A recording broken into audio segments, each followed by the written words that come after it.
Dwabrem OTEC FM Dwabrem 102.9 Womyankwe Musomwe Minyanu Dwabrem ubrenio Bianya kradum yentie Dwabrem Yanu mumya nyingine wamai huwae Dwabrem Sekabima mikabisane tiampa Amanyosa Efia fanenina Roje Obianya sunti Dwabrem Amaimu samwa Amanyosa Twati se Efia fanenina Yadi efa mwadwini Obianya sunti Wa OTEC FM 102.9 Operation bia koso atwuma mponua na me yani NDC for na nya problem wamo ya mama adwini ma ya mbebere kakra na operation bell no nana NDC for o kai abra ya beto aba no omo bo modia ye press conferences amija mfi national communication officer ana wodi anima omo ye sa operation no na okai brigadier general Ajiman Prepe yeah MPP time so obekaya wo ye adwuma bia wo so ye bia papa itumi bo modern CZ excavators be 200 onim diaba ma adwunim sesei abra regional minister ka say wo mo forest reserves no 2 weeks ultimatum me won say videos be go viral say amanfo bi excavators ye digya tutum ye hyehye ne ade na me kai those days almost CZ be 200 excavators 200 excavators no almost CZ ye no nana NPP aban ebo modia ehwe ye nhwe han 200 excavators no wo de emfa say 200 excavators ye CZ as ye CZ ye emfa mra kwan so nhwe de wo se ye ansa na ye ja excavators no ye wo ha ye nka bi nhwemu ena omode brigadier general Poku ebaye Brigadier General Poku Bayan within 2 weeks and release the excavators nina. Saman we are okaya on the ebeto aban NDC led by Sami Jemfi Koye press conference say Papa we any MPP for can bombe ye masnation bi wo Kumasi ha obekai Saman soja ni no man no si o masnation bi koso e wo Kumasi ha na man brigadier training crop master the boys are big gum ni ade brigadier ejako fa media ma kan ni Sami Jemfi picture no krabom ai papa see the man here me kai say me ko shian baby me call in chain was the most enjoyable sabi na Sami Jemfi dia good so was the most enjoyable some ba be so agu yeso sa ti me dia kasa ma ko ba asem tu no ankasa na ono ma so agu no so nya asem ketwa ono ankasa on e ko police headquarters one Niger program you go shian within 2 weeks na papa release excavators ni na but as I talk to you operation bia koso mo CZ excavators be ba ko 30 nana na excavators ni ke CZ a enfa na yedeko. Where are the excavators? You say I hear so crowding car. Now, do you know what? Police for it is alleged say excavators ni bi akwa ko pie fiem. And a soldier for ni bi ko excavators baby esi ono omo chichi excavators where the excavators are parked but akwa ko ye wolo asem sikasem. But the question I have for come on. Minim sawa Jibrado for your busy schedule which mukasa fidie no at the OTEC 1029 FM. Dwabrem Jumadi Sunie. Now for WhatsApp voice note, no bomodi afeshia mo 0505225578 0505225578. I hope an able to me the WhatsApp voice note na share me wo. An able to your so e www.otecfmghana.com so www.otecfmghana.com so the social media handles no borum e Facebook and I say YouTube no so. Hey OTEC 1029 FM. OTEC 1029 FM. Hey Facebook na. Mama den follow yen YouTube no so subscribe ya biribi ebesim konwa no on sabeka notification 10 Beloved Radio on Sukura Jumedi enim e Spain and a GN Radio e London. Now do you come on so Pat Mark Radio, Bar Radio, Mansan Radio, Brainy Radio and Sahara Radio.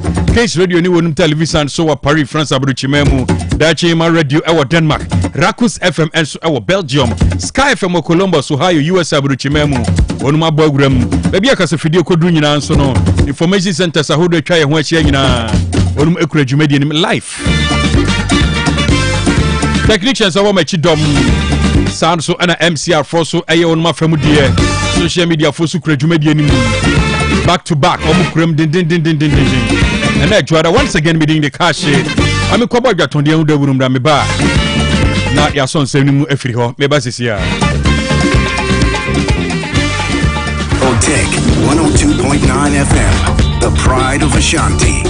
Mami money adwuma udan ya ye fe Mira me da se na esomo ye no na aka o eno de anyine ho mami aha dan a ya boso fefefe nyina eye donima sea complex ahunu se etoda enua ye de boya dan so no eta hunu anase mpo emuta kokko a eba saa na dan ne nyunu enti odi DSL alloying steel trusses enadia ye de go dan so aba eda bia utumi de go so efo ena enwe na aten enti se odi DSL alloying steel trusses yi ego dan so wia na odi donima NMK premium roofing sheets and chancing aboso aka ho oh na chese adwuma na NMK premium roofing sheets and chancing donima dia ben ye o ma hodo ye wo NMK long span alloying and governance IBR and NMK nails emu pia so se woni sika donima e ma otua ne kakra wenum ye latest products donima dia ba abeka dada ne ho enti me nkɔ he kwasafo YF Johnson obenjiare anafre 0244126625 and 0540101555 donima steel complex babia ade power efo no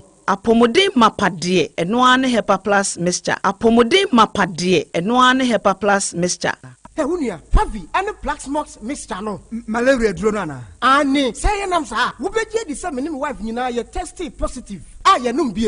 Says a cool malaria morning, you know, I'm in negative. Adia, 1 hour, Hepa plus mixture, and what do you swabber? Cynthia, I was our immune system, a strong debia, anti Pavi, a support to immune system, no, not plus smokes, no, so to malaria, no good. Malaria symptoms, at a say, etipaye, I fear, one more tour, and 1 minute, Achakura 4 days, not Pavi, and the plasmox mixer, 1 mono, and 2 malaria, and Asakura. And yes, I dear doctor, for 0542 778572 and now 0542 807907. My dear Drone Pa Pavi Plasmox and Hepa Plus Nina. A pen for about or more manufo and Quadawa in Fidu Nunca or pharmacists and herba shop. FDA aje Jodin Kratwayatu. One Hepa Plus mixture. Pavi Plasmox Hepa Plus mixer and 2 malaria and Asakura. Sweet darling. My beautiful baby. Hepa Plus mixture ye busia no mama hodia ba. Musumi pini mentia se medo. Sie Hepa Plus mixer and your juma ebe ye woni peduan mu no. Afie kra na ebe ye nwanwa mo. Eduro ye ma general well being. Ebusua pom mudin hia me yie. Esne bibia.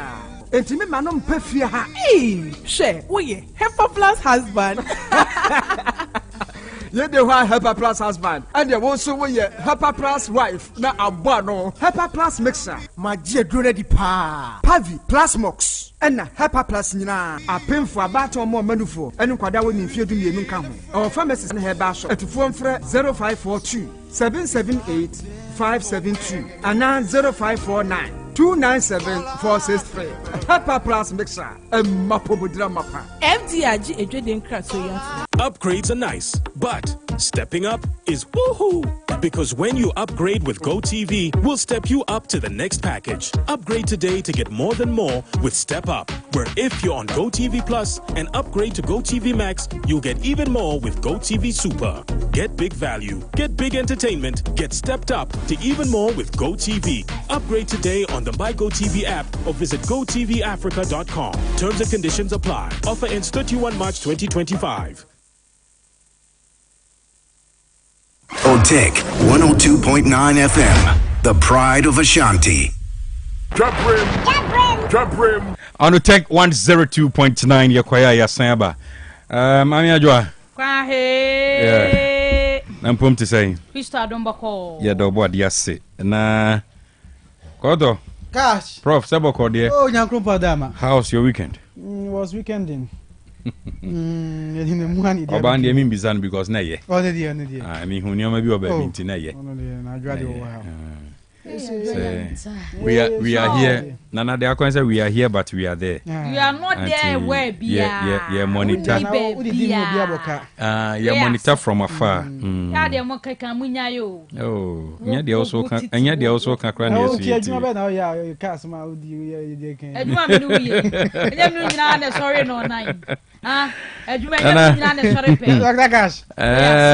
Over the weekend, we say Lands and Natural Resources Minister were around. Honorable Kofi Amabua. Around us in Ashanti region. Yes, no. In fact, Abai declare war on illegal mining. In fact, Minister be inspected devastated lands. No. Na oba record na ni kire nkarie ponum ho bia anyama sai ni ade no masa nye ize o na me no kaso mo seize 15 excavators as part of the Galamsey fight. Na wama we kwa na offense ho all right we ko san kon karie nso na wama mo won say o say no dia wa catch them wama mo won say ma obia entu eye form agudie no obetu a famra kwanso ni ade ya ma license ni ade but say obe mining in water bodies ni forest reserves there adabraka far away from that. It is we declare war against illegal mining, a step in the right direction. Na omampanyi John Dramani Mahama wakasa fa agenda 111 no ho na wose project aka no ohun yenti a ewo so omka se omo pesika e de akwakosi asipiti foforo e wa bra agenda 111 no wo ho enti de aka no sa ban be hwehwe 1.7 billion US dollars no motumi e de complete agenda 111 no asema mampanyi de atudwa no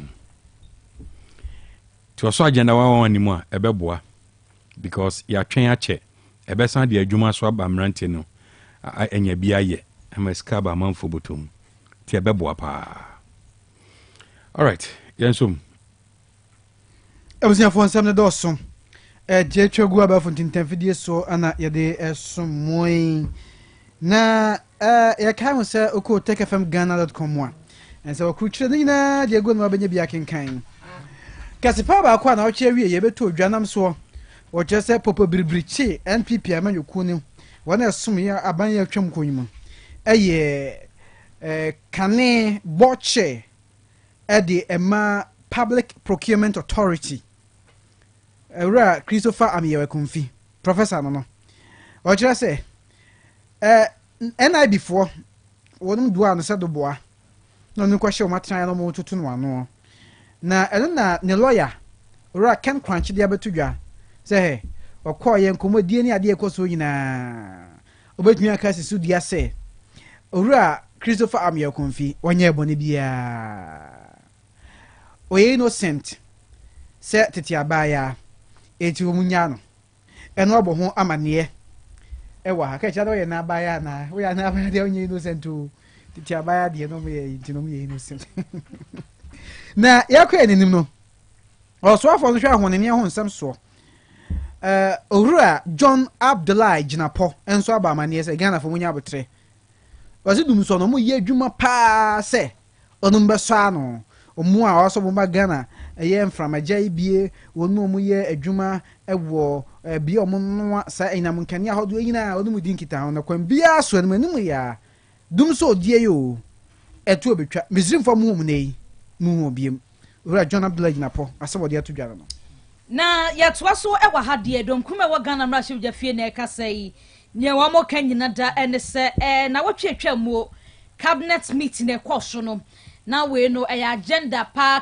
cabinet meeting ɛkɔ so ɛdonkuma ne kyerɛ sɛ meeting no nkɔ yɛ nyinaa ɛyɛ kwan a wɔn bɛfa so na political party asisi ɔmo opposition wɔn ma kyase akyekyekyekye nkurɔfoɔ prosecute nkurɔfoɔ harass nkurɔfoɔ ne cabinet meeting no wɔn kyerɛ sɛ nsɛm kɔ so paa enti ɛdonkuma ne kyerɛ sɛ ɛnyɛ nwanwa sɛ bi kani mu ɛwɔ ma arrest way warrant na baabi abɛfa bia MPP foɔ nkwa ne akyekyekyekye wɔn kyerɛ sɛ wɔn de wɔn ti yo so wɔn first cabinet meeting abɛyɛ ti so kɔ yɛ na ya agenda obi ye nyina ne se ye kwotata nkrofo kwache nkrofo kwayo mu sei eno mo kwaye ye eno anti na ahyase manifestation no ane yehunu no enti wo mu huni eno mo tete feles ni bia se sei no no eba beye ena ja ekwoso yi eye nsam a NPP amanyokuo emufa ewo Ghana mrashim jafie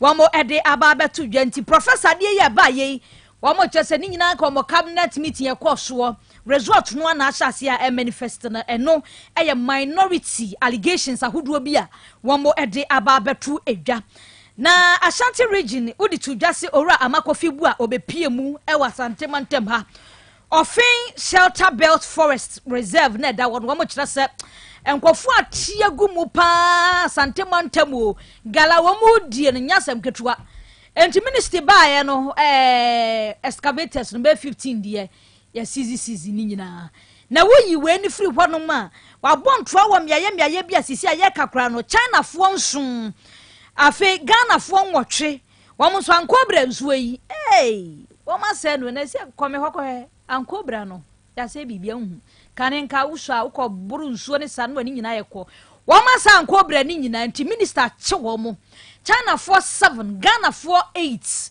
ɛna sisi a minister ba ye wache wonum eno eye reporter edi akire ka aproba wo ba santemantem ha excavators 15 na wonum akire emu ensam eno no na mentro so ewa ha public servant phobia wo ba santemantem ha womo eti ridge womo no womo kasaim womo kire se sisi anu ade ne de aye hu pa de ama wonum o na Dr. Cash Mami Mr. Government apartment in Crown Ridge residential area de civil servant fortnite na Kumasi ya ridge ya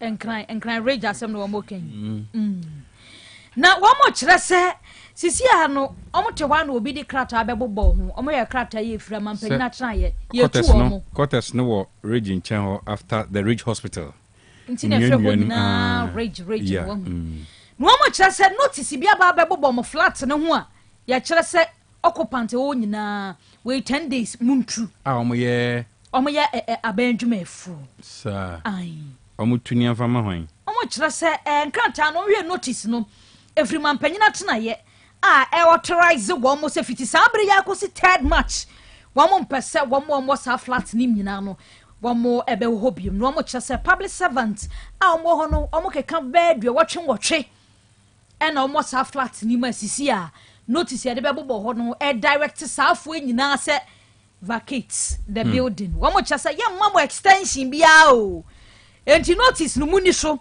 man so na 3rd March no awia gwa ne mmɔ no na mu nyina mu niamagua abontinti we no mu free danim wo mo chasa fra ban mu ena ye de abebobɔ ma apartment ni hu nyina no wo mo chasa omma omo yakopant no omo ye adwuma with the various ministries aso ye ni bebre no anom ye adwuma wo ho ebi ye directors ebi ye ne deputies ebi ye senior technocrats omo doso ena sisi ayetu omo wo rich enu nti omo kire se aka wo bi wom de akwakoto closer form payfo kura anim Isaac Bampo ado ene ne nkrofo se animanim ya we de omo nka bi ma wonom ba bia wo so omo ko bia ba bia letter ni free no omo hwe nka ho asem sase yetu omo automatum da so 3rd March ni twamu a nyade aye mo ho kwan emo matena honum ebiem na Dr. Cash NPP amyukogu so onum hwe adekramu odi ntwopoto saa no mede banawe na obrebu ahem mre bi atwamu na oye chochofo abedi ekire di ma NPP amanyuko no wo se hwe sade NPP aban atwamu na na do na points ni di nani no wo se besi ne odwen ho a wonte ase na obrebu ahem obribu lawyer ya ne lawyer obribu ahem ana obribu ahem o se ne ba ko India ko ye ne master's degree ye bibia wie oba no opa adwuma ba bia no ko onye adwuma ye o Ghana ha no obiribu ahimba o nawo adwanya nta AK no nsia bo hima rade ne obedi ye hwemani mkra I want to say abronyesu want to say abronyesu esu no se dai onu su se okoko per contract ya eno kra o se na po mo bi wo ho munya kakra di o munya sa o se na pokra na boa no koya finance minister approve contract no de ama Asante bedi eto o se o te wa no sign ma Asante bedi eto Go for my new chroma pow. And then no big boy say. Sassable Kyle dream so no pa yes be a munya be bin chane ba. What any odi wa chire. Why how? Odi wa chire se e bedu so pa na bedu adwa so de. Munya party ba. Ngamo party mampu Omo me party mampu. Eno mu no nti so obo NDC fo aba so pa. Obri boy NDC. Big boy say obo NDC fo aba so. Ni sentie ne se brandis ya ben ba yo hwenye mo yi ahu se we so no we aboa we so no we aboa we sa na MPP for na tie kire no kra no omo bo mampanyi mahama ba so sa an appointment na wo ye no MPP for na bo mahama ba so I tell you dem say na de na kabrofo bebre appointment omo mo ye adwuma na ka se mo appointment omo amanya adwuma no otu anya bo obi di free hin obe so mo ogo can we so because those things don't frighten me of course Zemaye Ramon to amunya oh why not now I want it also of course those things don't frighten me first one mean frighten now also of course those things they don't frighten me I see that's what he said I'm saying people make those kind interview na that TV Kennedy net na chire no no can say we na kedi kan come high na ni say na sa de na kwa critical na kwa bru na so no kan wi edi e ba say host no jawasem na host ni bisa ni say na obeye of course Zemaye of course Zemaye host no buano say so kona no go say bisa sa kwa go try should be follow up question be am be no also obeye also of course Zemaye being so something obeza to about mind desire wasem that's what he said when you nature cast asen we kire Ghana for no me hu de nti a na we interview we nti and I'm catch say me hu de nti ama ba kisu call parliament amabo aka bi ekika express no ho a wo so nti asese speak out na sidi amabo aka na adwene it's because of some of these things when your husband was saying this thing to Ghanaians oba da so na aka kire no yeah that's is critical kwa mam to so wa ha sei ye he ni mu se Ghana mampanyini John Dramani Mahama so na State of the Nation address no o de baba beto Ghana fo anim wo ma no ye ko benkum ye ko nimfa ye gina he ye ko ye nim ana se de aduru na yereta de ne ye beye ye ho ye hwe ni mu se nyame ya dom wa ya wada ya State of the Nations address no mampanyini ede baba beto Ghana fo nyina da anim aka wo bie ema na baba beto dwase yade a State of the Nations address ni ntino wamo dinia megua kwem especially about security a wamo beefy up security system ne pa sansa ya wada nyasem ketwa we ye de di kan ya ye de ni si so samampanyini wade Ghana fo ba bedi nkombo de ne yakọ economy ne koyie de ne ekọ de ne be ya free mu ni nyina be hwe animu o se wo man no ba bie gina pote pa no mampani John Dramani Mahama woni ye be kasa eda ya wada na NPP ameko di ntwogu so wonum ehwe adekora ekotwe ntwodie no baaye na ene na okirema oba santimantem hanu man komodidi ekoso obienie oja santimantem ade hye dodo na anto aba efri se na omususu se NPP ameko no esisi wonum omo chia se ohwe ba bi ti se enkran humantem mu empuntunwuma ekoso ene ha ene omo chia se utu na interchange utu na ayi omaye adwuma o hankran papa na so ba santimantem omo chia se omunyo mu vote wo honom no a interchange de bi ondum omano ana ye santase die ene se odo am interchange na ye di aba na kaka asekra nam so amedie ba ya eno so banwene ne se tawo ga so ba ye wi kro ma ntimi e kwa na ga janhia om so be interchange eno de bia na o budget mu so ye hunu interchange bia ama ana kasada ne brade sa aya ba ne wo so ma ba ne wo so e de ambe omubon o manya hwe we de Ghana fo kan onyem na meka na so omo report no omo de ba sa ba mane se uko Eastern region so na na do free no obusi nyuma na no ma me bi wo fomu ye go okutu otuba jina ko ta na mbanche no so na ma dom se na do se be gugu na ho na me ma me free sa e o kro ma efe eti dudu na wa santimantem kire se kakra no kro we ye no ebeka 2 weeks am ma beto am ma be commission ade be chama Ghana fa kokwa na pedi na also commission na de ko so commission ade o say power my ekwa no nya botre was me commissioner general man commission amenti ase na nanu se nya botre nya mu san na commission was say commissioner general tire ade yi ho se bebi anananom o mu so we sa de ma ni na unzo da bi MPP for die o mu ni mu anazo de mu amoa wo mo etie ne enyima mienu se ye bakwa beto atia wo ye nton so de a ye tena fie na kwan fa so mbedi nkunim no ene ese tepabo nso yaso kwan amafa so di nkunim ama yahwe etia no wabɔ ho amane e wa ha next time eni di osom di masa nteman o mo di bema wo mo na agenda 111 dr cash na aka ho asem ai unse na se Ghana fa sha se bo mampani John Dramani Mahama abaso ase ni nyema bi ni kakra bi a wa sha ase sabe mpani se sa sha cha sa na onse nwie ma na modie nanso e kame ya se Ghana fo no dodo na ba ku a omudina so ba wan se se onkosi ayasaba foforo bi abra aba etwa mu share agenda wan ase no mu nwie ni se enti no be ase 1.7 billion dollars na on be hia na 1.7 billion dollars on wa be estimate foforo na another man ba ku no estimate no mu DC dan ana we so asaba estimate foforo ba me bi so aka akra ma o ma wie 1.7 billion dollars bi agenda one project ni be say bi okro ma wie kra bi so ano de o ma ya de ma wie but you aba wanye so be wie ade ba kwa na ha me ne say omo ye project bi say wie obo so omo di animu no instead so me mo mampanyi accurate figures na omo dan figures and the mo mampanyi sa bi no omo video mampanyi with 5.3 or say 5.1 yes they misled the president on fra ben no be ka say de kan say na so what na be mu be 8 years you look at these things time I share face aka omo say agenda one mampanyi ebie 5 ano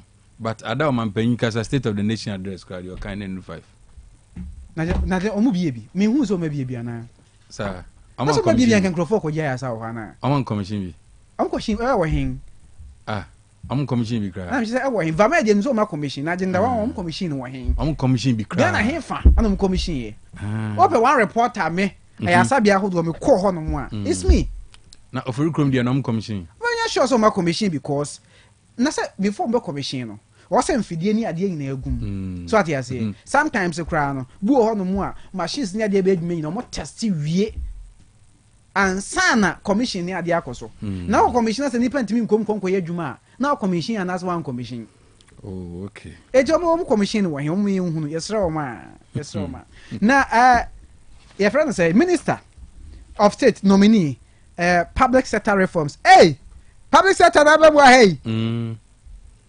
yen kan hwe o de bo public sector ni enko Lydia Lamisi let me ka no take for mo hwa de kro public sector reforms ko for di do take ho ache okro ma pa o ma di do take ho ache adwuma esu ye ndidim ye didi ho ene mo ne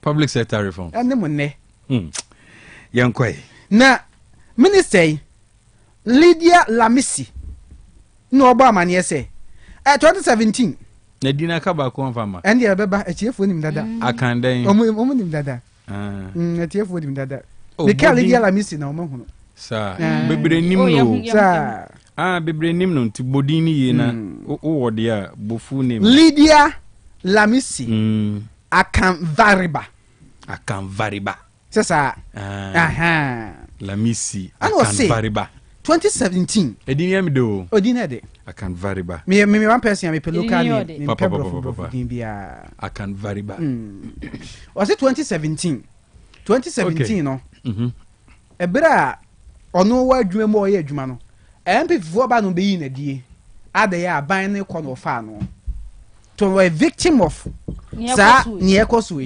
na o go forward no ba be you made because o si aban bi na fa wo mo o so o kwa na akɔfa nkrofo agum na o mu yi o madia mo ti adum sa gumutina mu su na ye the story o mne dia into o say ono no ye adwuma no mo pam no bra aban afa no wa pass it through process eno abi na ekoso yi to US wansane asi.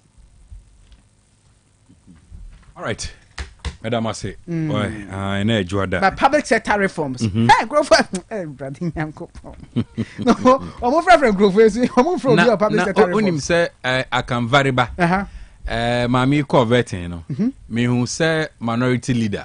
Abisa and say, no, it wasn't minority leader. So one of the MPs. Abisa and say, Nana, omo ye omodi revoke appointment revocation. Ya dia. When to me, you know. Dia no beka. When you know. And I want to 120. I want to me and you question. Oh, open you may sound call back. Nasa call video nibium. When to me and you know. Your can on there, why a poist, why a crowd say they are buying no becas 1 year piano. Obey. Bisa na man for Juma Bob went to me and Yano. Mammy, I can very bad and Yano. But I can't hear a dear back who room has here. Oh, dear, none of a catch a fear. Say, Obi, I wouldn't correct. There be share near Ayako sweet. Yeah, thought a toda, so Ubi and foul fear, won't yaw. And you're true. Say, wouldn't you be come one, dear king? What a bear politics? On tipping. Oh, Kahe. Maun be what for Sibi.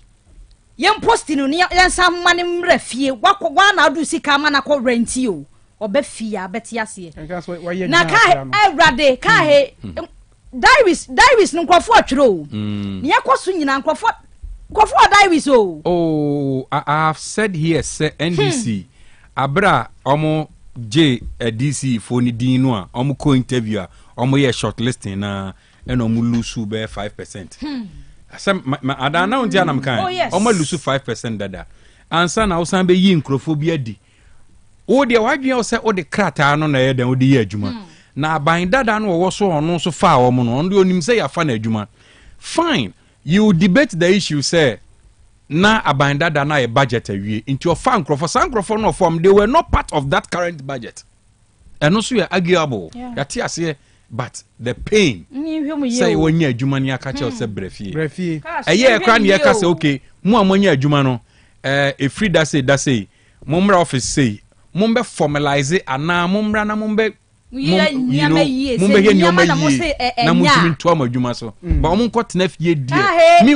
yes, and sue for job creation. Oh, yes, and they are Fenipa. So the notion is that MP before now for NDC. Oh, yes, I said, yeah, and definitely depends on young people in Ukraine over 20 hours. Mate.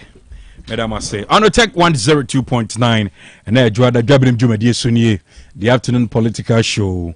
Right into studio B again. Mene lawyer Kwabena Boatin Ebetua and Komano Eso Oko Adjuswa. Ono no yemra shebedwani ewo adjuso na meneno ebedi enkomo shortly na fe yetumi atwaso nti ene yenkomo no hye no so se NPP Ishak Chebro Beba Bekan Tescon patron KSTU and NDC Mahmoud Kabore, Dean of Ashanti Regional Constituency Communication Officers. Na Dr. Abraham Jemfi Eba Bekan Yehon or lecturer Ewo Amstead. Lawyer Timinka Mwakwaba. Yeja o doc. Na mpom ti sign. Afumboko. Enanso ya juada o. Dokre. Na juada. Obi kan the hustles and tassels start from now. It even started at dawn. Na say bi aboko there. Bi aboko doc ma venture won so na memo abaso. That's right. Ene utima no mo ye adwuma nyina. Na die mo ye se muni wa na ye say the fourth estate in the realm ananya sa ne ka no. Ade dok unyini ana na democracy no na basa ba kwa pan na ye fourth estate mu ye kasa ban from fear ye papa mofa papa ye kasa mo te de mu ni wa ke ma minka bi no ewie peye so ye de ye ba ni nya kwanya se ya dok yi wa hey you know the number of people ye emo partake in the whole governance structure educate wo mo no the ekoso mo take even electoral decisions any ade nti nyamedwuma pa so pa docket say the wabo clerical no enya dwuma ketwa ti e basi ya na yabo mabaso enough say mugusu na bra no nyina mo boa ama ebusuafo nso te amanyo no ne amanchekere ne de ekoro emu de ye eni mu de enkoyie ne de sua de na ye nyina ye chekere Ghana ti ye boma baso pa ma chietifu achia Josofo nyina mikro mu Joso the Queen City achia wo mu nyina nso the Queen City wow Queen City they see hope say on street light or bia o say on street light or bia market or bia doc the assembly but bia be fine bia be fine but yeah share life in parliament yeah to abani wie entumi ni woni nkomo Friday ebi aye frɛ na si akire etumi frɛ na si akire Friday kura de mete sɛ watache down ama me nim sɛ wo ba afede him no and it's an edge and Yamia Bokwa to say in Ninkomoy. But you live in parliament after the election. Or minority leader said, my own friend, macro minority. The Tabia in him said, more minority. Yes. Or said, them were micro. Might and your micro minority, but mighty minority. Yes. Hey, MMT Panamaja Tumzan. Now, so far, after the election,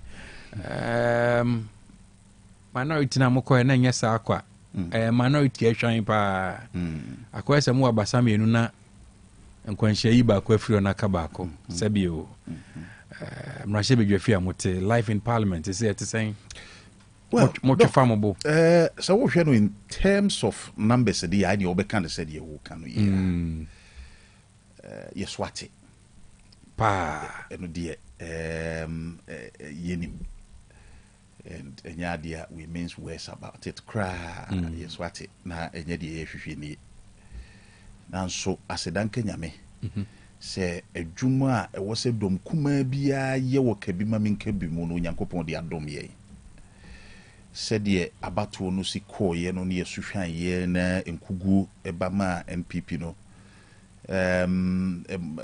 ye nyina ye boto ye nti normally the expectation will be say don kuma no kura kopi mrase bedwamu a sa mboto ye no ano ene because to da bi kura wugina ho na hwe chimba ho a from speaker no right ya eba just almost at the end of the left ho na ye hye baby e occupy no baby kakre bi ena yimu kakre so so na yeru mu aso you know the next year in DC for near so in terms of numbers in the ane na chese ye dia bene but the eye wo mu ne se Nyankopon aya adom ama dwuma wo se ye ne de boa ka bi ma menka bi ne amanchekere ne de eno de duru ho a ye dwuma yo no kura no odene echen wo mu a wo mu doso e wo mrahye bi dwamu ho na ededi e wo deliberations a ye no fie ho adwuma ya so far and particularly the vetting process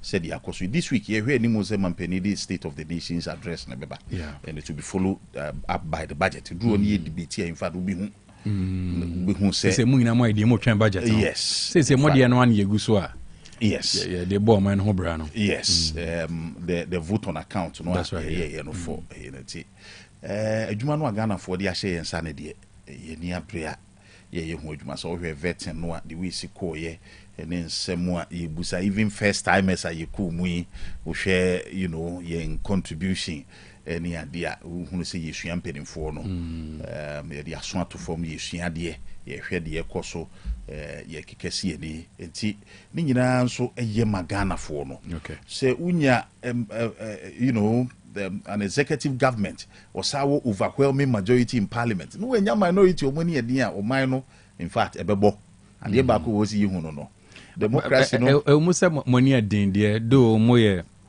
kutua bi but the issue is the person me finding out how important will you be in parliament wo mu do no a ye hu asase ye hia sa oni ndi ntem business an because eba no abato a who muni ho yes now it's yes. You see so it's do ko behwe a ye nso ye strategy a ya fa ne se go na the days ana ye be boycott ni epie to show Ghana for say ye nsenim ya hohoro ye nsa by say musa nsenim this time no depending on the issue at stake you know we will stay and resist instead Oh, okay. Will not work out. To vet and the course on one. The expectation was that he would be funny as sorry. Nanka the two controversial and catching and Komodo Mafim. But we stayed and resisted. The Korea, no, idea yin and yin I pack but the demands of the moment, you know, na akwaku here say was ye stay na ye resist.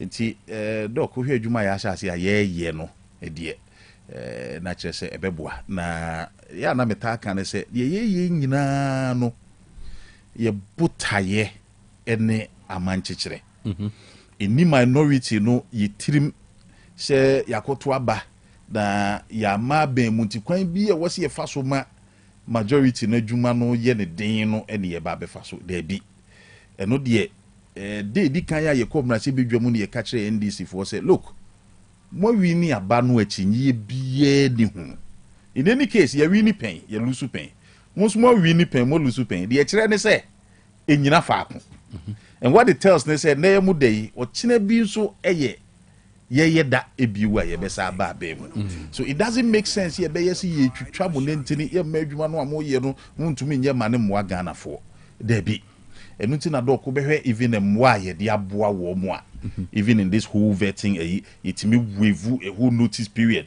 of be 2 weeks ago so mo ye ma manfo chocho yimra ye omo pentem ti yes well mo nyimra na ye nya adwuma no se de be ombekọ akoboa mampani ama na ye adwuma no it will tell you the kind of minority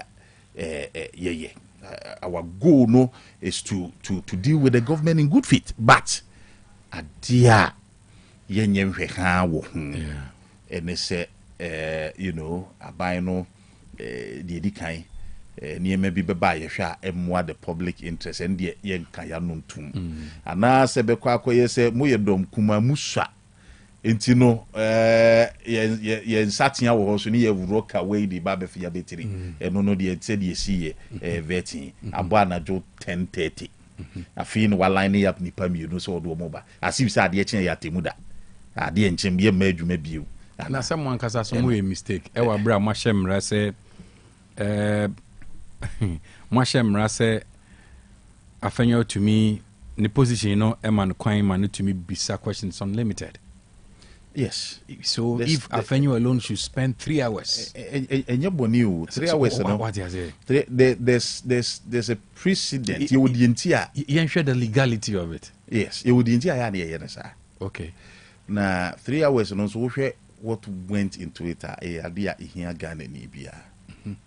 A idea here Ghana Nibia. Unyinisa opposition to Gaza. Debbie. Say yenso. Ye wini aba akoveting pain. Okay. Iraq and Oforiata. Need you take how many days? Almost 3 days. Yes. See Ankaso. Then the other na will be a or complaining. Inti and then almost at this time round no Ghana for abe huatia CSA or see a kinkai more. Yes. And there will be THL radio no nim since I mean yes. You understand? Yes. Na na me can say and yes say no an internet or say see. Don't you think say a drew brebia I was here adwene say baby ade adru yen set pace no and to say nipa ne ba vetina it should be policy based questionnaire but not the other way around. Appointment into public office no they all can hear no cre but vetting a share eniema be miensa the kind legal qualification. Legal qualification. Yes, you will never be a whole more of the individual. Yes, a man who quite say position be who would. Sir. Yes, a man who quite. The torso miru competence. Said ye na okay. And na ebia the udi ye me no impo. Sanyema we nyina no goes into the vetting. Say one doso mu ankwase a unhono you know for instance notice period 2 weeks here nanka was ye di meya almost say omo pentem ni so pese ye boa wo mu enti ye wevu ye we have to make sure say adwuma no a ye ne ye de enkomanfo no ye mo ho kwan se nkomo so ntwuro bibi mra was he exhausting all concerns and bibia oh no nti na ama ho aba bi hia na bo say questions no so e ba any answers no e ba ye no on say na matters of public interest and you know matters of public interest maybe e bi ko PPA wa hu emi nkom bebre yes but wa hu there if you free in fact the movie wo ho no mokra na we just had to maybe build some consensus and just at a point say, oh, well, it's fine. And yes, it be a kemu bebre no a be a problem. But we say me, you know, be there and we stood on our grounds and we washed our hands. Why that two off? Doc. Nah, why those two people? Maminka emudi ha me pa de dikan. Me senior Sam George. Oh, okay. Yes. To the extent say yetimi efre a Chief Justice of the Republic sine ni muguase na omba on he in shame na me kwa kutie di ntia you see say attack on the judiciary me kwa kutie di ntia on sinitrase we ni nguase mu a yesi wa hear case no awie na wa agene for ruling inti ne ho fia wa ndwade I was scandalized. In fact, me dream man.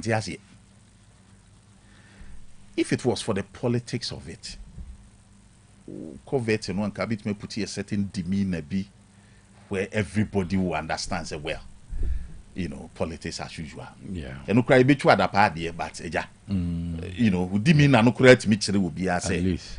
But Oko now said the journey pompon so. Ena wo sai ede kwa the Chief Justice of the Republic as me ba me trim say how many times ma drive we free Kumasi akọ Wenchi na mo cases bi wo Wenchi every week bia na ma nko Wenchi anye ba ko mienu e bi wo ha mekwa koduru no my case will not even be heard na ma sa driver back how many times am ma fa asimfo su ha ewura forest num akọ oda atimoda sa forest bi ne da okofa ofuase ayire bi ehokopie oda nam forest num sa abekwa kopie high court na that day judge amadwuma and judge ne by cross say Mr. Boate, unfortunately today I cannot hold your trial. I may have to adjourn and I have to come back. Lawyer for I wokuma say ye twa flight there be akon kwa ya ageni case no and how many hours cry be and minutes I cause your examination judge and say unfortunately I can't give you that much time in here. Yes tie nunu ntina nke ye nso nka judge for nki didi o matem. In fact that is what happens. Motion crowd ko move judge ye na yi nyina wie trial no ohun say well evidence ni nyina bibia set no close to trial na the next no be so be ageni for trial. Wo de wo say danoa wo nyina sumwa wa mu adanoa no ageni na Supreme Court how many judges na tiwo into wo mon konko kiko ma dwin mom. Is that not how they give their rulings?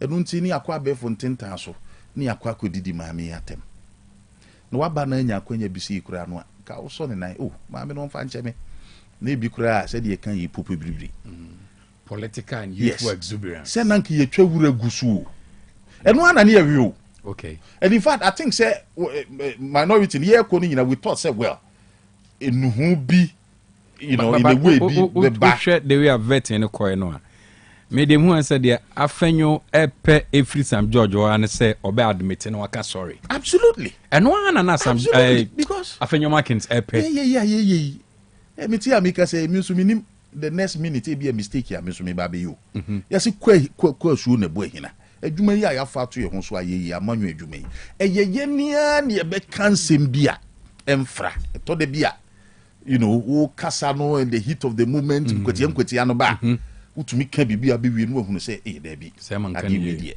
ye nia ne be yo ye nia nyu bia ye nia so ye wi na dia so ye man kan ye gra enti akwanya biba na ye ya say oh we dey admit in fact we dey say na me ko no pa dia ano hye no kura no mankofo edo enti wo be hwa afie ho ye wonkofo bi wo no mu a across the divide obi apɛ wo masem because they are honest omo fa won say ne maame ba ne oni papa ba ne wo say netia see netia unu say bi ba vet na say de omo de esi ko ye the honorable Idrisu Mahama Idrusu ananye ni din no education Haruna Idrusu ene minua pani muntaka wo hwe se de musiko yes across the divide no obi anim say we de tuntum kokko wo na okuje to sunu mini na kama you know well ono no de me menka ho asem bebre the only yi ameka afa ho ane say so wo si nipa nyina ya akromfo na wo unkoye adwuma wo tech NG nhwe wo pay slip da wonya ho se tamwa amanfo behwehwe baby a so fi hu baby ekupi esa fi japade bi kura ni nua dia ni nua no so kura no you see we just left it there because we know say it's already a political class no so we see already somehow you endangered kakra o manfo no head am pay asem bibiri sa nti niema bi wo na wo se wo to musukwa wonim se bia wo ye the public good but wa hwe now damage the political class no so a eno anu no man na bo yeah the day o manfo no be lose trust ti asem bi wa wo busa wo kom eduru be bia na wo say you just have to leave it okay because enka unu ya de anke firi wo no so ki nim de enso ye ba be ye hwe even amount of rent and how many years which you has a rent no if you can even put up that build the reasonableness na enu ya no kura de adwuma enu wo yo eni ade so you just have to leave it well no enti ya na akwa say sa na ebire bi so sika ye kopie mpase so na ma me sini nua dia na omanfo bisasa na so nua yi na nko shoemaker no kwa nyamia to safre no you see this kind of things you see then that na de me aba be see declaration of assets so who declare asset that doesn't mean say obey innocent to say and our future obey innocent. Well, the law is good and bad sometimes. Well, for declaration of assets, me say there won't be bad on it except say. So let me put it this way. Say everyone say we MP or you say or Parliament. Fine. I pray say we call legal and constitutional affairs committee so. Na yes you like kwabna boaten say we declare assets. Until we declare asset no e bia 4-bedroom self-contained bia wo adweso ana okay bia na wo ka me o ka ba ko ikra na mka se me manage me ka ai prado yi o prado yi ba ko ni mi mbodi o prado yi we declare even say no any 4 bedrooms and o declare but afi moving on 4 years later afi ukra this ukra Bugatti ba ko ukra underground 8-story bako na ye quantify 8-story underground ukra Bugatti Ferrari bako ni e behwe wo salary na ne sa property no no was ye hwehwe bibia it doesn't mean say ntu tumi nya bibi fo ebia na meken o supply banche kra ewo ekra bia so bi ekra nim ni nyina wo declare banche nso yes o sources of income any interest be a war in companies be a shares be and if you own a property only aband juma bia yes and now will be fixed deposit be some interest be in trust for you okay ni nyina no oh okay yes you have to declare yes and I think say if it comes up now to me show how you came by it now sources of income you are good genuine. To go I mean you are good to go but akoban say wunya adwuma bia nso na yes what's our property nso eno no de obeka say wunya baadia eno no de wunya bia nka say o ka say wunya baadia sana ya mutaye well sana ya tene mframam okay say ya ne binum so omunya ba no dia oh I see but emwa ebia kenye se sa attitude no to the bia you put it up to show say ubia ye kromfo that is the problem so we are say now so wonko na atene na obi oka hu bia no ye kromfo mampani mama no makoto asasi we na sese be kwa kofa nkrata aba na asema wo kakra je no kre asumasi ade say na japade say aban ye be kwa kohwem na che say enye no kre but somehow etime de wo ma ba power because Ghana phone be bring here in from Memua. We don't even have the means to ascertain say no cry and say no cry. But yourself. nti we are wo no so no de be kwa akoya answer just all the she wunu aba bi ono so kre ka se ko hwe na brabo mu be yasem. So we just leave it there. All right. Going to another legal issue of Akwatia MP. My NTS here, as far as the law is concerned, Yanyan NTS court assessor Yaman warrant arrest. Yeah. To that extent. Yeah. But minim say on the 9th Parliament, inaugurating no now Tihobi camera che by TV so. Yes. Timi now Tihodi. Though na minim dia na odwen die. But ye the camera to so no. Now Tihodi as if say who fie na wo hwese say the enso ye hwe ni ye. At another time camera ne by now don't say sum I say what mobile phone don't say sum about you say camera capture opa. Tina me hwe odim why is this man not happy being part of the 9th Parliament?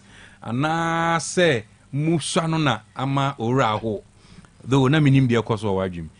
They na mo inaugurating 9th Parliament. Na Ernest Enim or Timbi. Yes. But ene adia ba ku bia afenyoma can kai on the floor of Parliament. Or can emphatically say yan koso or say mon koso na mon to aba no. Consequences bia be pie frim bia no eye MP ni ya no ono abeyi no. But today baby a law na kwako share the baby asem na kwako pie. Then me who say minority leader asan sorry esan be defend the crowd na esan eye misre. Mentia say the legality I could lead to the arrest even in the first place. But ya chene there. Debi enche no. Monche no. Debi. I court to police nyanche no. Debi. But still arresting that so konkon na. Well, sa ya file processes. Ya file afi mo could defend no. Yes. My NTA won we want to understand the legality. Doc. Judiciary in sense MD so nim said ya na me sika no. Se judge kura ye bibi no otia.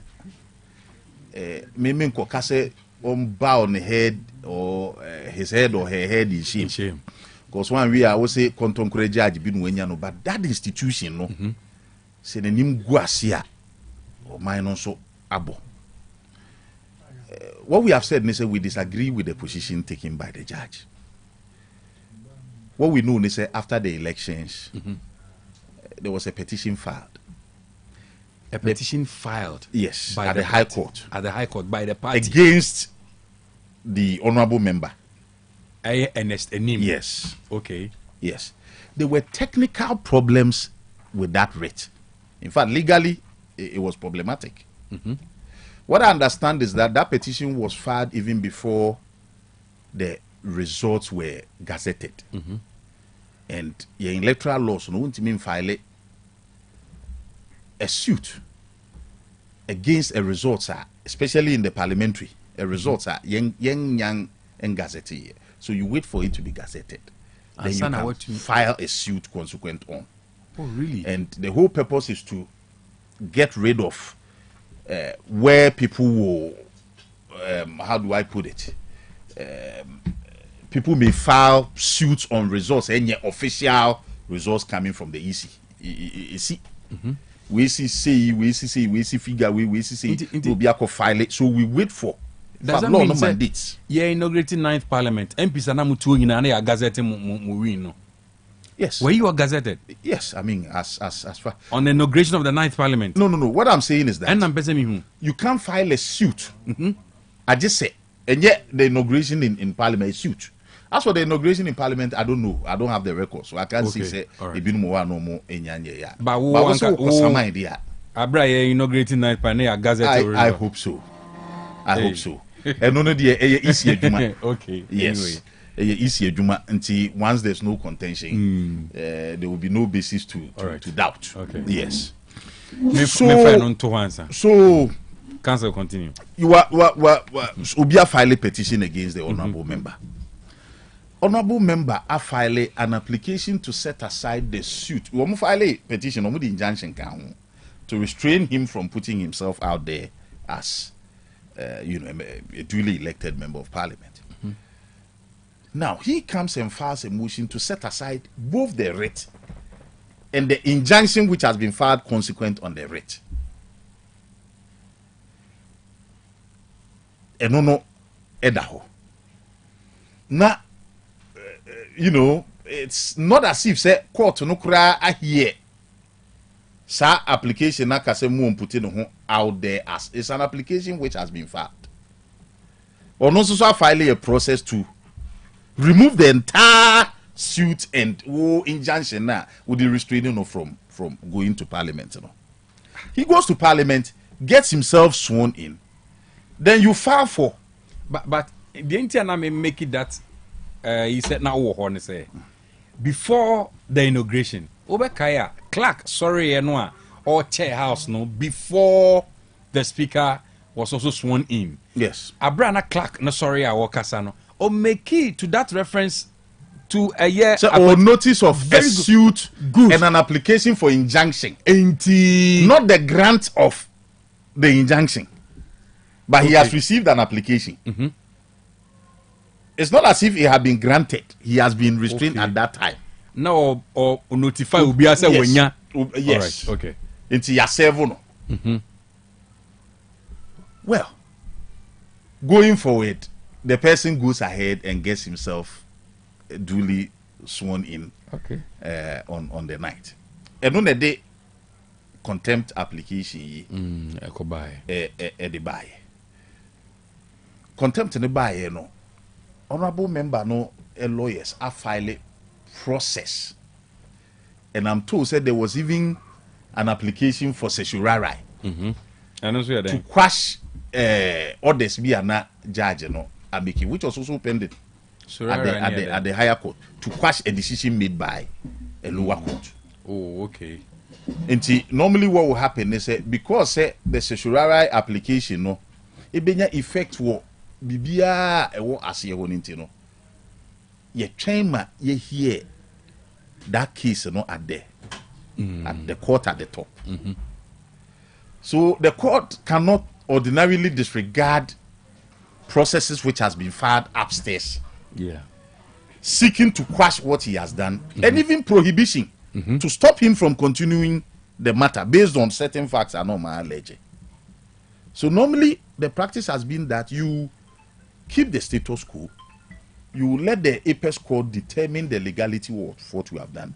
If the apex court says that you are well within jurisdiction, because the response that was filed was on jurisdiction.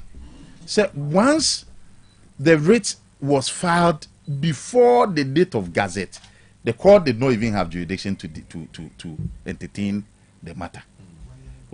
And see a file says you to quash the away because of lack of jurisdiction, and then also an action to a motion to prohibit you. You have to wait. But on the floor of Parliament, for Afenyomankin to have said, say, Yanko mun go ahead na munye mun to abano. Na consequences be from biano. Enesteni masem no a. Ona na chire ma adwen so kakra. Because since Afenyomankin is also your learned colleague. Yes. Yeah, it is so to me make it a pronouncement on the floor of Parliament. Na fear na asem na ba do you know ehona ma me so minority leader him say action no a omo institute 2 year no it was premature. They ought to have waited for the results to be gazetted and a statute. And he said who file a petition no before we one. Null and void said ye okay. No more or more also file a motion for. As it stands now, Ernest Kumi is not in Parliament. Only Parliament or that's so bad. Well, last week I think last week on my statement. Yes. Sir, an opanamo yes. And on my statement. We and check and I mean say me who no life me share life on TV. Yes. And I mean who say on a my part age na who din komo and check and oba into the chamber. And Obe fan in your manner, then he walked out. I think he's been in the house. He's commented on one day. I don't know, but I remember saying he's been around. He's been around, okay. And or exercising the duties as a member of Parliament.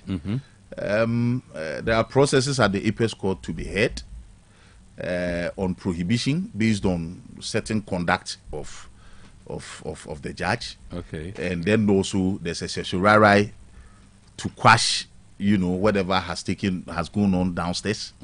It said, yeah, you know, say written one cry was problematic. Yeah. I think what we have to do, they say, intimate move for judge in it was a exercise restraint. Now the apex court, no, okay.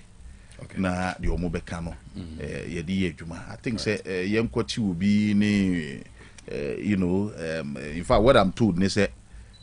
Even before these applications here making will be heard, the judge had determined the contempt matter even without notice to other parties here. Now, a judge, you know, determine, you know, the contempt application and the haste. But apart from that, and so much me actually legality of the win, no, well, I know the sub judice is a matter before the court. You will be and a quaco allege. Okay. Yes, until the burden will still be on that person. So the quaco allege say the young man did not win. We are not going to discharge that burden. For we know we have won. The young man won legitimately. Yes, the young man won legitimately. The NDC can says that also knows also winning into one abokeshiri and also nema. So also called discharge say. Okay, subsequent issues like it refers to you so Ablekumadie so. Yes. Me ametia as a citizen. I am Mr. Banansa here best to know from. No areho. Very sad. Na the case has been back and front. So to yen democracy. Issue na court. Court has share the merits of the case and make it orders. That is how dangerous it is. Making orders directed at the IGP and the police service for them to provide security for recollation to be done. That also ye recollation no emrantia bia katakato many motu in fact we want to be able to Facebook 3 key men 5 key men 3 key men dear ben meet dear ben you know the impunity and a benefit will be in well, you can want them. Share education minister no. How na Drusu right? Yeah. Okay, say betray or parliament. I say the fact say NPP e winning about pay, e lose about pay. NDC e winning about pay, e lose about pay. Nature say, who be who better na power affable. Exactly. At this stage. Matured politician BR should know, say, both NDC and MPP will be no better than power. Affable. And oh yeah, 5K men, 3K men meet here. You could di akaka bensem. Echine bino. Who say any pay ya beba better Dr. Cash program, so now we complain sa akaka bensem. The orders of the High Court no be permanent. Unim say inti implement here. Inti orders no in law you better say aye brutum fuming. Inti as it stands now, Ablekumafo ni MP. No. Wow. And the orders are as simple as IGP police service provides security for recollation. And the IGP says what? Say 5K men, 3K men, no. Dan Parry as we know him to be. So no the name me kro wo no ni wa wo no kra ye boni obeche na tumo no. Is the IGP saying say afraid all of the sudden onye capable to arrange men to provide security for EC? A coalition mu ye EC fo nyina fa mpuma medwane. Fearing for their dear single life. And But this is a situation whereby you share even from the face of the Electoral Commission or friendly officers no cry because we know say I duplicate what the your friend is saying presiding officers. Pinch it, it's not coming forth. Doc. For the issue, say they don't even get the convenient, peaceful environment to do that legitimate business. That lawful business consequent on an order of a court, no. But the question is that document na the legitimate business, but document no what here. Are you sure? Hey, na emrant here every puma mu kuretuo ba. Wo asundue be na de ko document be. That is the issue. It is not as if say what I mean is time to sit down. And they also is in the craft from to one room. They don't even come. That's the question now. And that's the problem. What we can say is we know the last event. Mm-hmm. The last event was that the EC officials had to run away for their lives. It's one house here, friend. Now, the place has been thrown into anarchy. I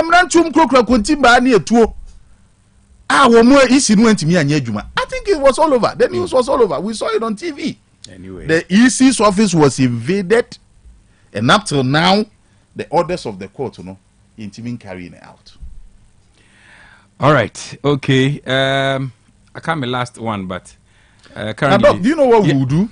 What are we going to do? Very soon. Mm-hmm. Because for us to also sit in the house and for who are the we? The MPP? Yes, the minority. All right. Now, another very important indices of democracy is being trampled upon. As if okay. Yes. The last time we got up, we resisted government business in the house until say the lawful orders of the court will be carried out. Okay. Leaders went into conclave, and I think some agreement was made say within some time, all that will be done. Mm-hmm.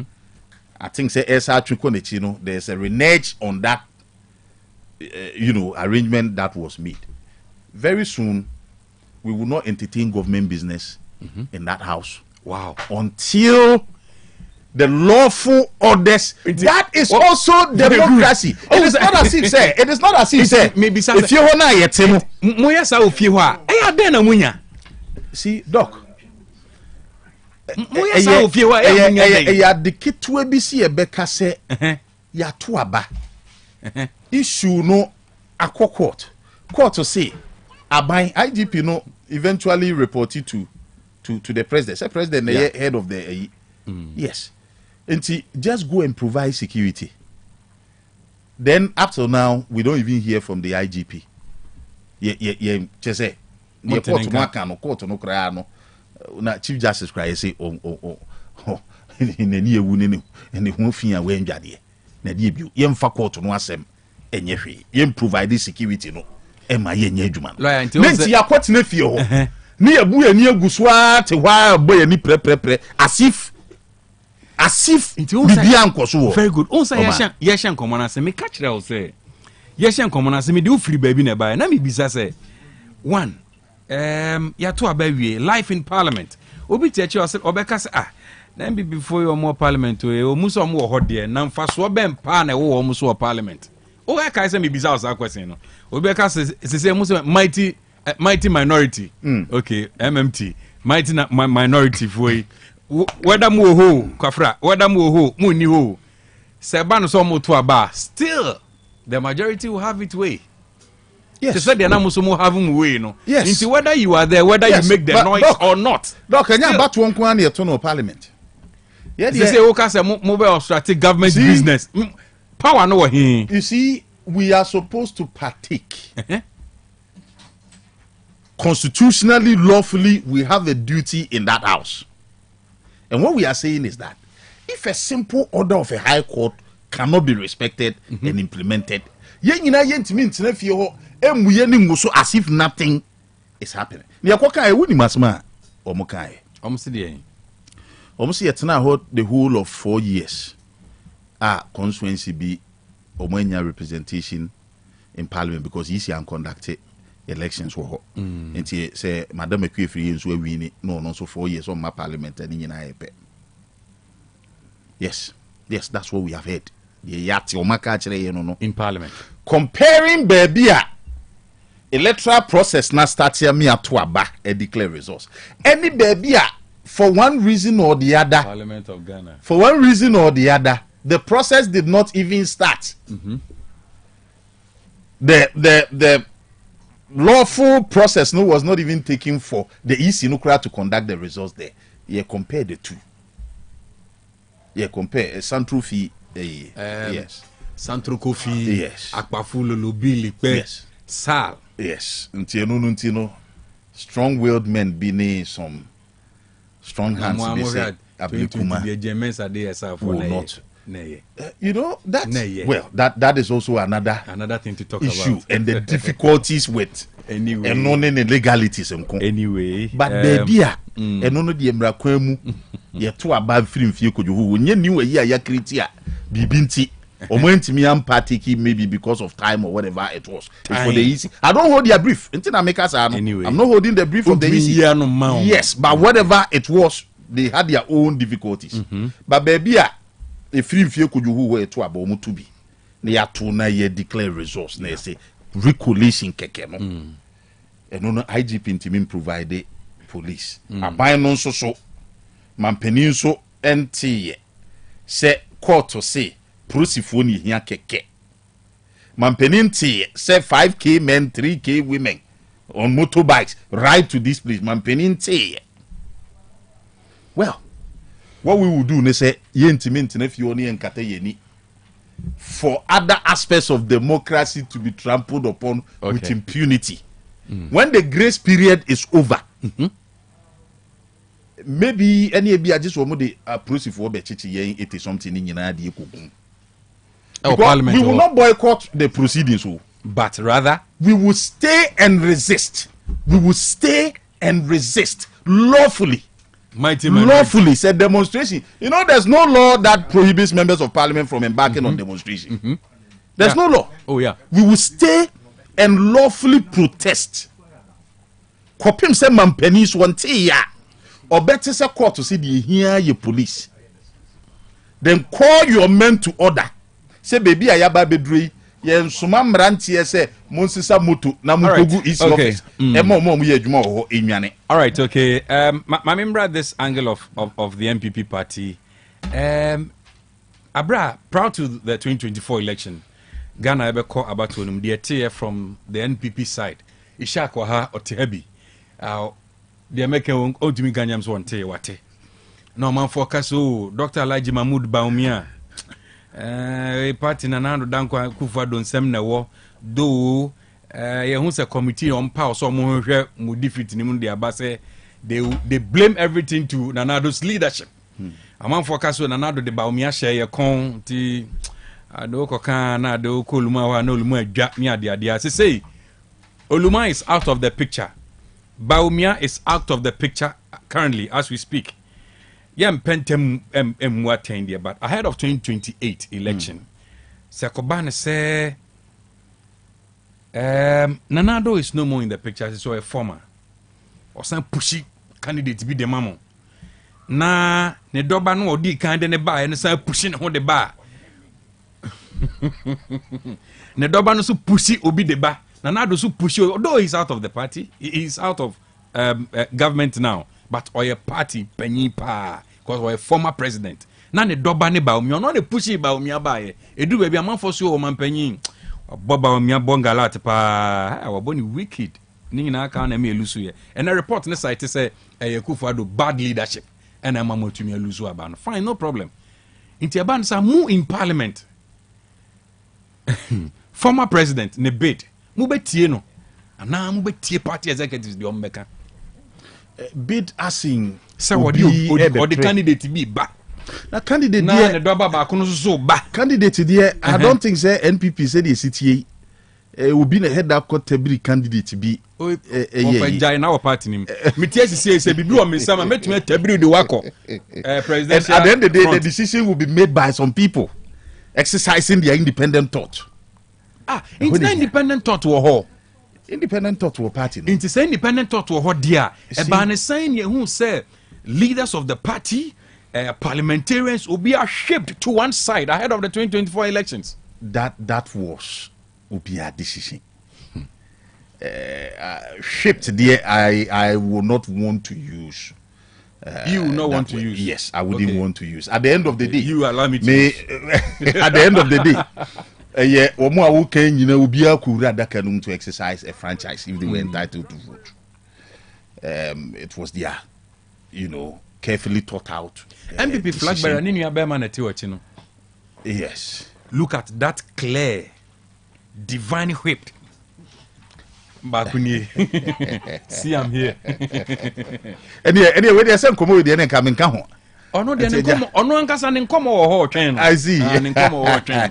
On say me bisa o say me bad. Me nya bad. The ekos na me bisa o. Yes. But doc, we had a fantastic flag bearer. Nobody would take that away from Dr. Mahmoud Bawumia. Yeah. Fantastic flag bearer. In fact, the Juma or no. But yes, say MPP is a campaign ni bi da. Wow. Campaign na papa no maybe kakra wakra mi hu no me dwoso ho. Me sure. Man na ho din. Me sure. Ne ho din. Okasa ya ne voice crunch dan nya. Ya ni abre ekunu ho ama party no sa yida. Na che so san ba mo be san. Well, it's for the party people. You are a party person. Edruwa we will assess it. Enedie Yugusua, we are still licking our wounds. All right. Final comment to Council, I rest my case. And the final message to Ejuso. Yes. Last weekend, and then we say, thank you to Ani Ekonwon. Sorry. So far. What shall thank you to us? We cry for the churches. Charismatic and the Pentecostals or Church of Pentecost. Yako SDA. And SDA. It was good. Wow. Yako Muslimi for her Amwama Chiase. And we Monswaka some Edinkomo. Next week, Yabeko Union GD for True Faith for almost you know Makako Sum no Musu di Sunsumuno. That's right. We are so you know Abuaye. You hear Betiesi communities in na you know yada omanfo ase already you didn't come information center any yada omanfo no ase ekwa yie bia nso a yada omanfo na ase but ye be pese ye be see form na ye dey nsa to nsa ye necessary na omonso yada wo mo ase ne ye dia kire se UP in tradition no sa na tie to da bia ase yakofom na nso ye ho dene ya survive you know hard times to cry chance abri ya you know yes you sha e wo mrase bi dwami that's okay ye gina na so na yenim said me boss po yando kan na aka bru nyamiensa na me boss po yando communication say na unim say me communicator ansa na me still call as your communicator yes still your communicator ti bro nyamiensa pe aka bro nyamiensa miensa se ba ko no de ko isi aka 3 bro nyamiensa kana fo no sa de NPP besa ba be mu dio but ye ba by election no yes ye hu say na contractor no yi kwan bi ni ade sa kwan no mo yi awie in fact ya ye djuma ewo baby bebre aka ye ntumi anwie higher in na I'm going to file a question in Parliament for the road minister to answer when they are going to begin work again on a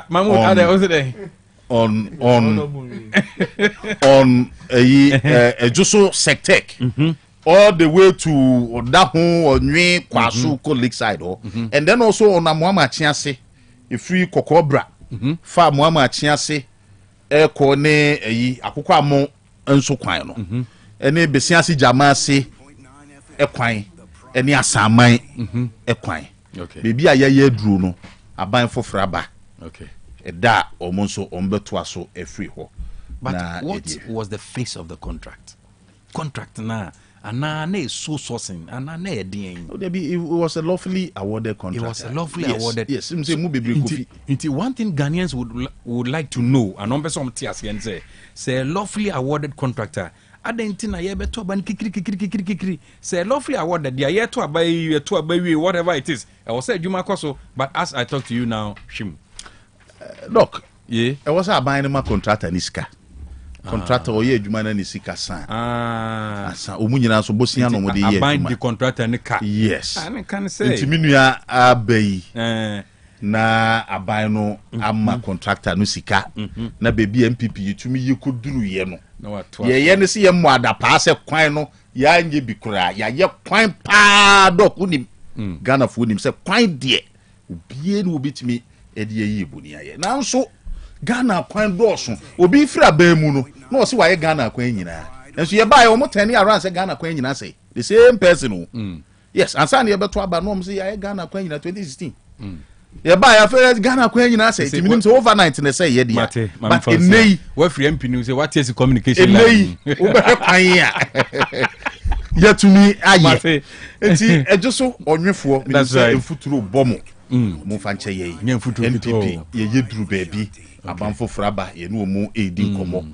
sɛ ɛgye so ka Ghana ho no deɛ deɛ wɔso mo yɛ na sika wɔso mo de brɛ contractor no Kofi Job na ɔtoa so ɛyɛ no but ona wɔyɛ ɛgye so MP a charge you would have to keep but I'm trying to put it to you today say oyɛ ɔmo mmra hyɛ badwani they are looking forward say obe lobby ne watumi aye bibia fa kwan no de ama mo yes omo no adwusofo enwunim se e wo sa ban etu anamo be ye bibi o omo nim se e wo se wu tu anamo kwa anim no wakotwe adodode bi dia ba ba ye kwan no bibi eno no omo twan free ho doc on say intimi ametie say so de me bra no I will push you and push you and push you and push you till say kwan no doc ma me nka we ka ho adwusofo nim pa se aban ene wo sika ye de ye kwan MP de wo de ne se de wo kan ye exhibit your lobbying skills no ehunu say yes exhibit your lobbying skills yes that's right and you go so ewie ko wie sika ya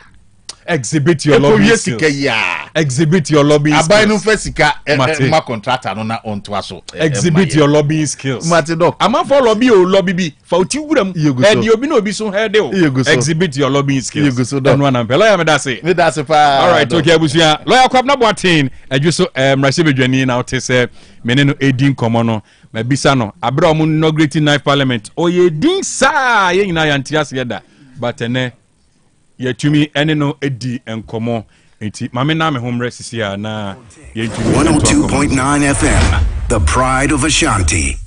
Hey, Opani, Mashusha wache. Sa perfect series books here. Oma me koto obi mame mano. O wejajai. Abua wa mo se what to make in kind kama.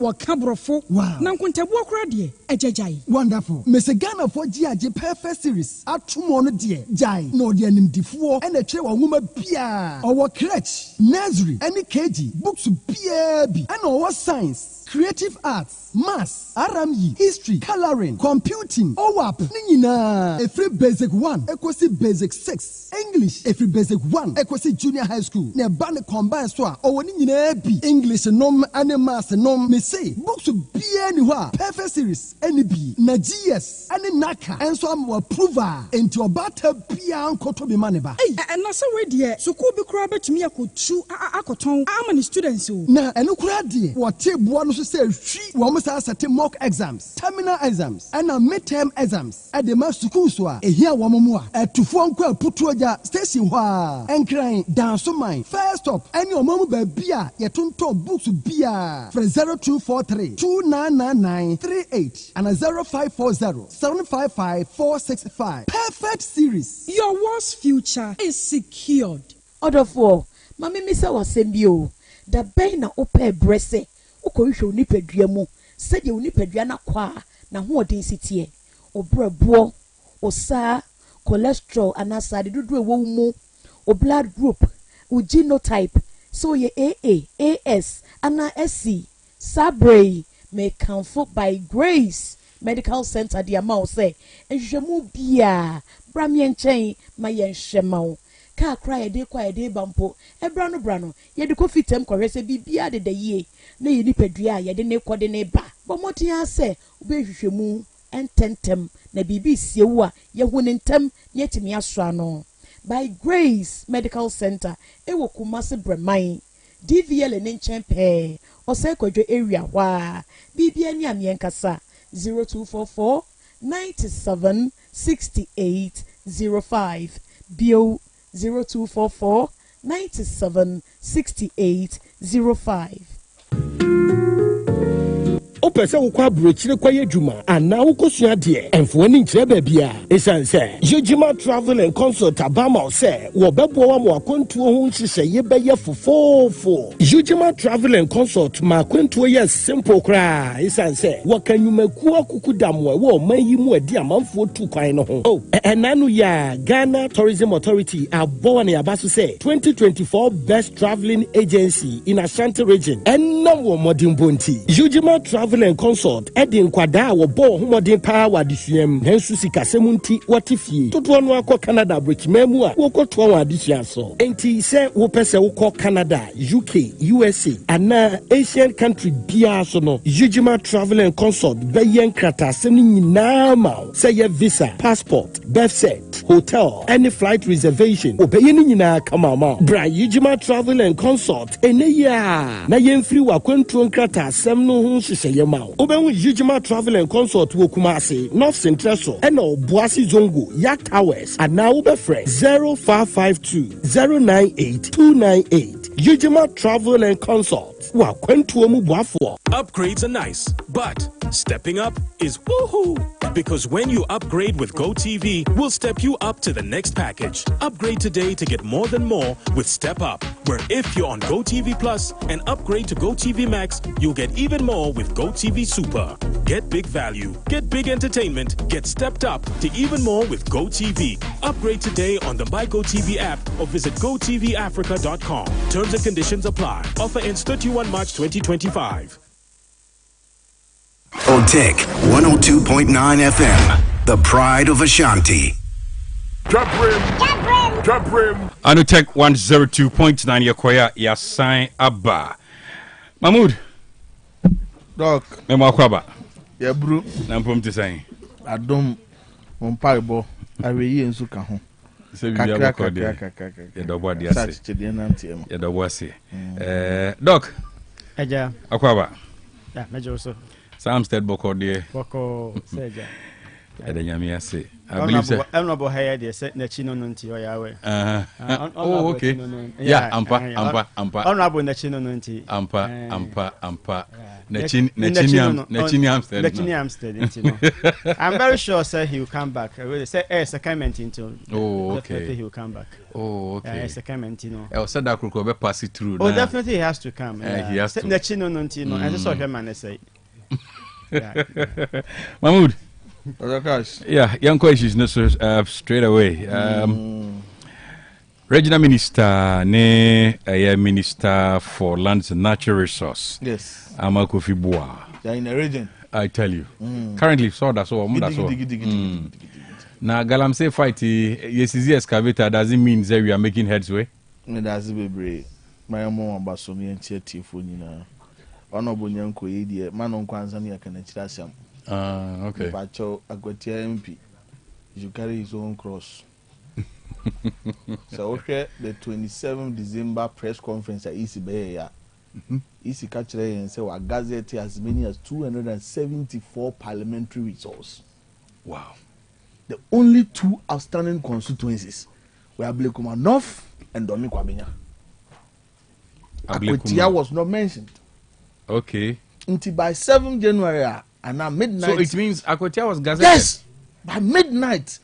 Now me and I'm reliably informed. Since application was submitted and granted in January. Until by midnight of January 6th, now Akwetia MP was well gazetted as a member of parliament. So he knew the consequences. And that is why you see, I keep telling you, say, until that minute, cross. And until time Clark erase Akwetia issue. And you see, and Afenyo stood on his feet, catch the speaker say, yes, chairman, about to enkoso. Yes, whatever consequences he will bear it. Yes, and chairman no say application again will be acquired. Chairman no and home, but that application was granted and parliament was served. Say we be the asema and na sema ode ba ehwe mu no ya granting application no nti asuma si ontumi hold no ho as a member of parliament nti for his own interest he should abstain and yes one year no be no cross and there ye person ye di asem no to say we would even fan call higher court nko kwase would even go and enti owura no anya hwe kura no me de ma nyonko pa no na no ka jiro so okwo nsem mo kwa kwasra no because that is the beauty of democracy. And then Abdulkumanov, according to the EC officer, the district officer, and you have listened to him several times. Young man, they say, based on the available pink sheet, Miami coalition away. Whoever thinks, oh, what different? Bring your evidence. Let's do coalition. I don't think I may catch a lawyer say. The presiding officer, no one to say, whoa, I'm a friend. I want to me, maybe. What is it? I said the boss is one engineer in the crowd, and you know, I'm going to be because as far as he knows, and the documents available to him, when they were real coalition, there's nothing like real coalition again. And to say, Bibi, in Koya, I know, see this one. And Abdulkumanov, in Tim wants to be that's who won't he, and then they have my parliament, and may Juma as my sibling for our constituency to Obama Modia. Then you more them. Because of that case, the ever say, but I say, when you know, don't come say, constituency be a home in Timmy who wants to be that's who ho until you finalize. I mean, Koyemo the same as ever journey, none wada, Ninia, fear 9. No name as ever journey. It was okay, so I could the Juba. Who be son, I'll say, and Canada into Soviet Nijine. In fact, in a democratic dispensation, the minority will have their say, but the majority will always have their way. It is say no more pay, but Jack and who. Ni enya say enwe say mo person tonton sansan ni mo me jama so na mo sia me pe jama pa e di ni e ba ya no minority jira di wo wom mo boko jan na no so ya kama but nothing will stop. In fact muni ho a mo sorry pie ye ya invite philosophy kwa jin wan what change? Nothing change. Mo ya ma dwen say mo ye minority munim de ma ho fama odo am wo man no ni bibia mo de be so man no a you welcome. But who you have been say, Adia, yema processes kwan na kwampa ye nyine betimi aye ne hwe na feel say a chama wo de won pene entinu kaka benza ne adia that's not a very good ingredients of democracy. Nti honorable ankani ye say if the general view of the minorities and the minority mo ankani ye montwe sai na ye nyina no yenke yentuma pamani na sabio said they recognize them say Ghana for na musumutiri mabo bini nim se mu wonim de so nkwa mutima bo a wan chichire no mom ye mfa sa antena na mbo mu ye ma dwen se mu hunahuna de hunahuna bi ani hu a sebe utu fa bodwe se tintin enko salifu fi go hunahuna no ono kura de wogina bodwe ganam si asema wo kan na me de ye me dadwene se Ghana mabuno na meti a na mebu nkompo hwemfie aduenu edi manim na se de ekoyi asa na ekwa kosiam bisa me hu se aso ye betimi aso de akoduru su bontin bu mu de sabio kafa wura yi bi ate wonsu na no abuka mu de anum bi se de na ye ba ye papa no ye no ana. The answer is a big no. Na ya timi anya ne sanso aye mo amuti kuro mu no amofo se ya ye tin kurase ye de ye nya asem no munsuo no a water company ni all the companies o mu disilting na mu so de bremo no e ka mo body so sa aka no na mbeto akoso abo ana afi de ka de bekoso na ka de koso at whose expense. Si ye nyina ye come to this realization na afi ye sam bi say hu ko se ma ko pese aso nsu aye na nane papa num di jaye no nsase ne ye na nane papa num di jaye no akwaye aye na nane papa num di jaye no ye betimi di bia jaye mane ye na nanom ana say yantimi anya be fitting answers to this question there. Then the fight against Galamsey should not just be seen as a regime fight. It should be seen as a nationalistic fighter. The obia nim, the obia war, any sebi the obia hunubian, or the babuana edimi disunkunim. And I'm happy. Nano ready a course war of fin shelter. Excavator dunum. Yaje, Mampeni says, see a shino near what drape project, so fast will be any so. And the idea my shino. Na krom hakura no sabiu enya sika kokko no anya media dua form no na ni tudu yese yampini hu ne mum kwan no a ye faso a ye tuo no a eya be ye sebe bibi boni ama ye do na ye mpese ye be fasa kwan so nti the modern ways abefu kwan so a ukwa ama mpiso a wo mutuom sika kokko na sunsunso no ewo from impact. In fact, there's nowhere you do mining without impact, but impact no was say lesser than who gains now will make no. So that way you ensure the sustainability of the other resources naka, which is land, water bodies, and forestry. Nti tree for life. Ehumbe here. Say ubudua num kura na utumi yesi kwakoko kwampa so a. Sa kwan no atimi hyawo ma utimi dua be due no. E de sha nan. Na due no sebi emudu kura wu a, it means ubu nungu ye watimi dua edu amanagina. That is the whole idea of tree for life. Blue water initiative. Say ye hiansuo de ahohoro ye godo no a. Ye mfa chanva nkosi subonten wo fin no mu. Na mum ye bakokonkon so a ya agree with a certain standard distance. Na ya yakobo ye sutade. Ye de ade e friend fet over mining sector ye friend tailings facility. Tailings storage facility TSF. Ye de fet ya fam nyina sa material na say tent bi. Ye de fam nyina building a dam. Nti de ehura gogo o se chemical bi wom se ya techekwa se ya de entimi nwura asase no a eno wo china lidi akwa water table bi ana akwa obi afom ana ya yewo konkon so ekosane akwa anafom manom eno de ta afa akọ na going forward kwa ne sawo processes bi a abefo kwan so itimi de aduro bi gum na aduro anka betimi asai dipa abetimi asai asase betimi asai nsuo no sa aduro no will become the detoxic agent na bubu sa aduro no ho oden kura ansa na wo chida bi ebejai akọ environment no ejai eno ne kwampa nti wo hu se nsuo bi ko no te ko ukobisase ade ezi ye tu sika kokko da bi sa nsuo no ahono ni nyina ye fe se nuboni wom no ekogu sa atade no ya bono ya ye sika kokko na ya for processes for fra ye betim dey reclaim land. The regional sector minister and the regional minister told at the Ofin shelter beds. Now the next first phase almost secure the area.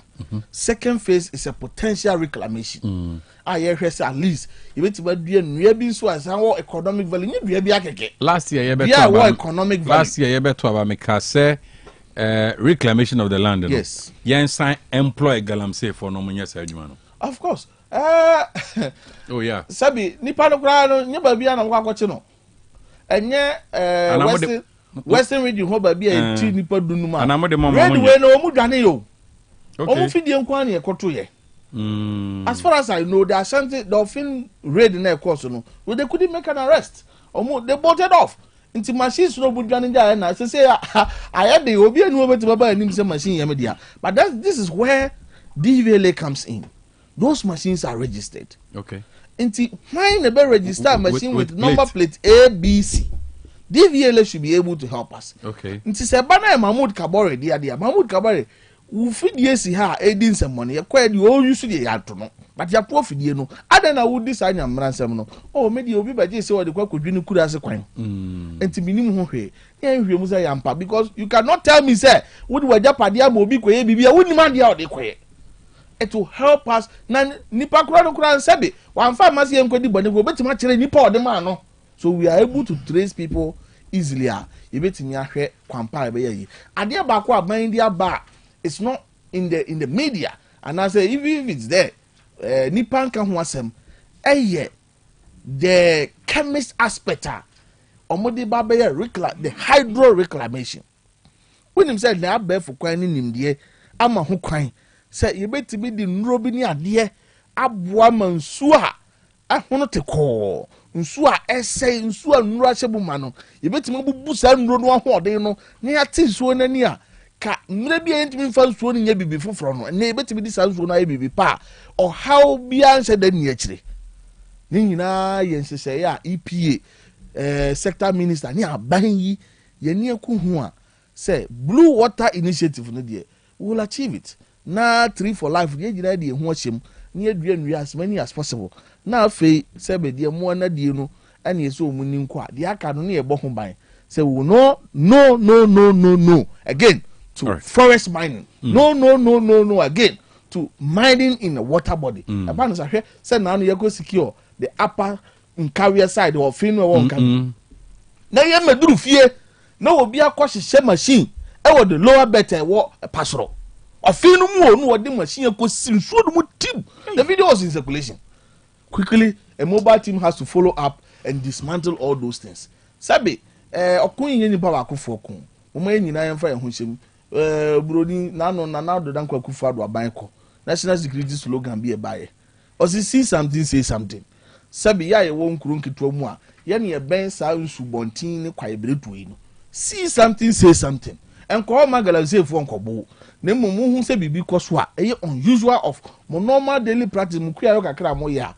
Trap Bibi could see a trap Bibi Faber Twabontin. Sabi Yanni Babia.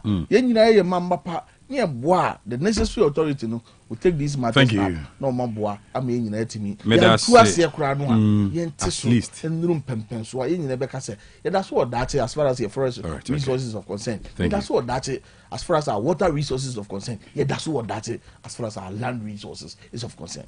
Medasi Ishak. Dr. Cash. Yes, yeah, che. If you see every shada. Sikabare na ohwe ni Honorable Worry.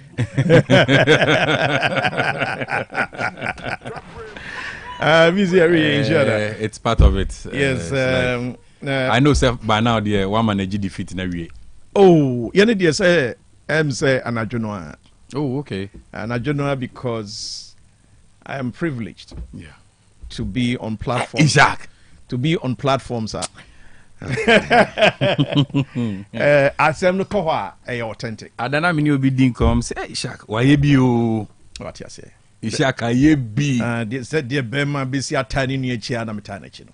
En mom de omwa. Said the nipa bisi adoni nia. You sacrificed your everything. Everything. Sometimes 10 radio TV appearances every week. I know. Every week. Minimum cry is 7. Exactly. So minimum cry is 7. Yes, we did our best. Did our best. The BCBI. Koban is Nkuguo no ba sa Nkuguo no so na ye ni ha ne no. Yeah. Na Ashanti Regional Executive Committee. Ishia just a week after. Okay. And almost setting up committees NTC form. Obi abeka we na den yenim ne yentia ye lusu ye. Yes. But conform na hwese with me validated ye na onim na na. Okay. Yeah. And na asasem foforo ka ho asasa wotia. One tier. Nyame adom ya kuchire ni nyina de agu krata so fe. Na hu se krata ni kra. Say won so the nam social media so no. Me hu se mo the topic ya ba ha nam say hey OTEC no. OTEC. Obua kra editorial staff there obua. Obua kra. Na wa bamu pa na OTEC fu invite to na ya di topic na ye be discuss no atoho na sana wo be frifie na ye no gra no mo tocha wan sana wadura enye bete you know enti Dr. Cash necessary ye tisi form we were privileged to be part of the team. Yeah. Ye tisi form na ye hunu de a course ye tisi form no wie ye no na ye nipa bese 15 no yeah 5 teams make up of 3 each. Oh, okay. So 15 no call the data ni bibia buy no na ss leader assign a pick 5 na ye di kobo ye ho adwa wo baby na ye ka team bia report hawaye some kabom isa ka 5 no nyina boom na eye 1 so the wie ye no na afei esese ye nya ye san transe na ye hu se bibia ahihye mama he book no so bibia ahihye kama enti na wotwe ni enra ena e de report no Koma Regional Executive Committee e de Koma wo mo no na yensusu ye ne se encouraging hwemu wi a almost share national see na am the national so de akwakokoma no na Afi, of course, the former president, Nana Akufo-Addo, the former flag bearer, and then a running mate. And so, and Sakamodi. Now, Fee, Yen Saka, this report now says, and num from it was not meant, say, the Koko shelf more. Say, the Kwakwakusi, any public document. No. Now, ultimately, no, ye babe copies. Regional Executive Committee, or na copy ne or a woman some SSO copy near the back a constituency bia. So almost said in community and he say our public domain originally no, it was not meant say enco public. It was meant to go public. Now when him the a year exciting a war year reporting the money different and perhaps national the bano ya TS ya tun say omo TS from why almost sign we regional region we exclusive Ashanti region so yeah die no ya nkwa nko busa party for nkwa but what you say okay ya busa party for nkwa buki de mayo ye wia ye satisi krom ni ama ɔmanfoɔ no nso so sɛdeɛ wɔn mu si hunu yɛ ne biribiara no wɔn nso wɔn akyerɛ wɔn adwene afa ho nti is a perfect blend of say party for any wɔn a wɔn nyɛ party for, so it makes it very unique and especially say uhunu say wɔn deɛ no ɛnyɛ different from party for na kyerɛ sɛ the party people are being extremely honest with the research team. The Tosubium and it's excuse me. We'll show you a report no more. Ubehunu general findings. And it just say it cuts across everywhere. Ube say hunu constituency specific findings. It just say constituency odi okoha. Asem we pa any adie edi nyapa. The cash. I will cite one example of that, just one. Ahafwano Southeast. No more original vast lander, and it's good my colleague was talking about Galamsey. Ye no ne asase anom didi so na dwuma kese pa na ye ho ne ye. Emu pa anom do no ho. Galamsey for asase no. In the rise time, no.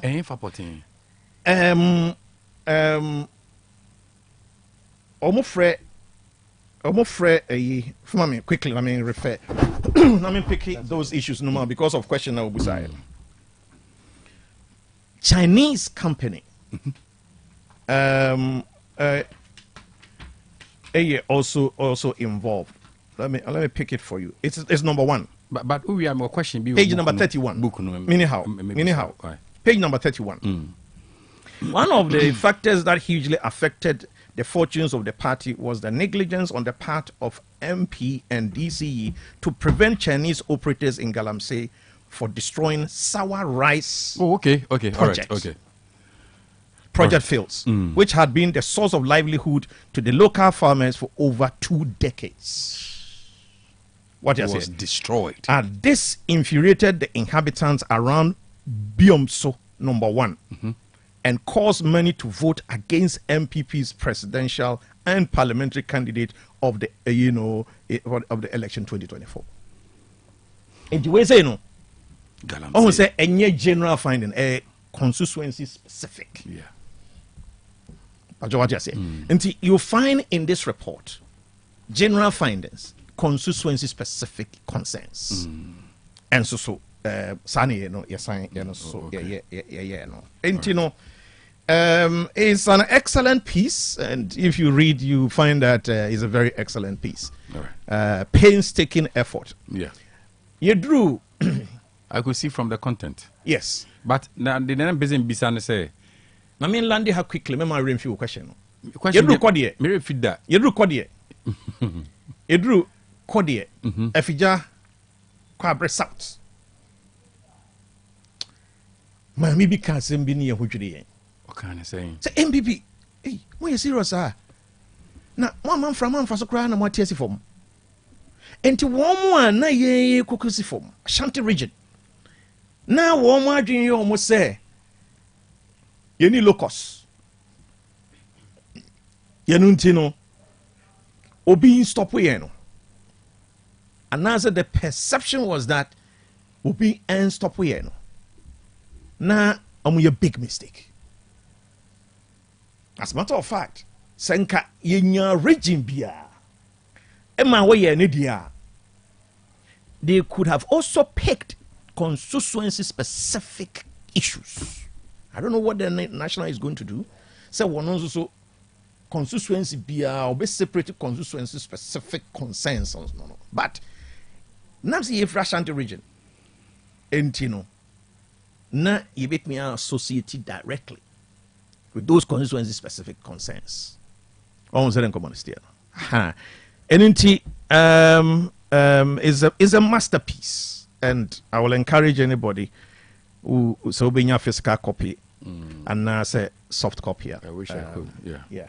But I mean, say book na more kasa about the leadership of the former president. Yes. But more kasa for the leadership of the chairman, the party chairman, in the Ashanti region. Oh, will feature prominently. It's not about because me share the direct write-ups said the president since it is the region. Did the leadership of the regional chairman. So no, listen, it's here. We've not left anything untouched. A war, a feature war heading a excuse me, leadership style. A feature on heading a the utterances of party stalwarts. Okay. Inappropriate and distasteful utterances by party stalwarts. Stalwarts? Yes. Page number 21. Who are these stalwarts? Page 21. Yes. Stalwarts. Oh, not the Nyabutre.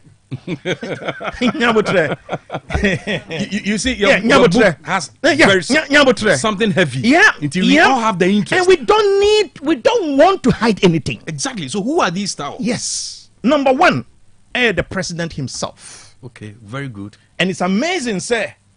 People will be very blunt to tell you and make reference to the comment OTEC about Kabri East. A trendy papa. And no any idea man for soon. Okay. The language was not good. Number two, Kennedy Ohine Japan. Okay. So manka specifics no krana. Ubet me akabibri. Oh, be to the bodina me. Me da say. Then, a friend is saying the running mate, Dr. Matthew Poku Prempe. Then, Bernard Andrew Good. AKW chairman went to me. Okay, CW. Okay. Okay. Then, Katie Yamon. I'm not crying the mess on the share bracket because me I'm book na make say including cohorts. Is sufficient. The moment our question about the moment our question about drop no. Once me not me hobby part of the general team and the core team that they put this together. Bia adia MF channel. And I mean to me ensure. Get him on. And as always, okay. You know, they, NSO Uzubempa. And as a matter of fact, come before bring it. Thousands. And then even Nano Bribwai. So them say yeah, Juma. And now we nye your question baby. And you're listening names no. One more in Casa. Edebe Catchro. That's what I say. Intimistro chairman Fichai. Chairman, regional chairman Fichai. Oh yeah. Especially the people around him, the media phone be. Fichai. Fichai fair. Because the communication director. the radio presenters. Me say. Shark, what they so I wish I would get this book and read. So the INA, and it will tell you say ya dream say Matthias yapa yen ko diagnose na yen hunu ye yare na yen yedai na yen pa anwadru. Everything is in there. The specific headline now mo de beto ho amoye no say. O de me de konkon mo that's it. Me de konkon answer. Me that's it. Ba book ndi akire. Ba ya ma me sanka bi. Me that's it. Mo beti me kan book. Me that's it. Say my resume. Ntina what bia mbetimi de ba kwato ho. It's public interest. Very necessary. And traffic be a bit drive on wa no. Wow. And you know say last time I told our friends CJ say someone who thinks that for any media house, whether print, radio or television, or content drive audience, content drive viewership, content drives adverts. Let's see, say, when you give this prominence, what's going to happen the next 2, 3, or even 4 weeks? And I'm not going to miss Mondays. Your problem, except your problem, I'll be here. You speak to this book. Obi teacher obeka say bia. No. Say ubri kroni na watumi apepa ni no. Obi beka say umpe nipa na sem. Wonim bibi, amika we infant entitled. Wonim say adi emra ya die eto abonten no. Ye koye election 2020 MPP nearly lost. Because nearly lost. Yes, election 2020. Lost 2 years. Yo, now let me give you 2 facts and figures to conclude on this. And to make a final statement. Wako election 2020. Now we're 169 to form majority in parliament. Decisive. Wow. Such a huge number. Atiswaba 137. That 137, Peter Mawu gave you an outlier results and got one from voter region. The best in terms of parliamentary seats came from the north. You picky new seats are a bar on you picky 9 out of 7. So you picky 7 out of 9. Me on Karaganu, you're winning for the first time. Watch us here. And your savior in parliament came from Amawu. And then the north, when we're losing seats left, right, back, and center in the south. And we were heavily bruised. Then presidential votes. Presidential votes, you know. Former President Mahama winning 2012 elections over 300,000 votes. Okay, is that figure now? It's over 300,000 votes. And now we're winning 2016. Almost 1 million. And the votes are gaining here from 2012 is over 1.3 million. And to say now 1 million votes not to so near the about 500,000. I disagree. Because you gain about 1.3 million and you were able to win about 500,000. Technically, you lost over 800,000 votes. It was massive. Now, I'm commission of friends say, and the MPP commission fact-finding committee to say at the national level. Maybe come Robe, men who on findings, no, men who on recommendations. Basically, crying too, Bianca. When him say the hit and 2020 at the end. And so air circulate in Sri Lanka. 2020 Diano. 2020 Diano. And no more ye. There be say national a year. 2020. Ye call from no we say will be was one to say post 2020. Ye fact finding there. Nana crata no way.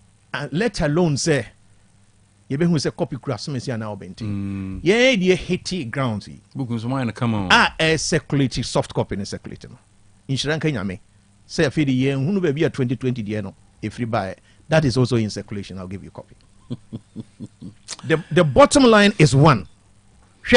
I don't go on radio station, and I have to be very frank with you. Yeah, attacking the NDC. It is not because I'm MDC. It is because they need time. Exactly. At least to read the first budget. At least you are waiting for the 10th of March to read the first budget. The first budget. Mahmoud Sawate. First budget to set the tone for the direction of the country. But what you say? Set the tone, direction of the country. Then we can have a fruitful conversation. Thank you very much. So, almost dear bako pe, and so far, me comment on Attorney General cases I was what you chem court. You chem once you are in our positions. In terms of you come back to address all those. In terms of governance, usi for moi,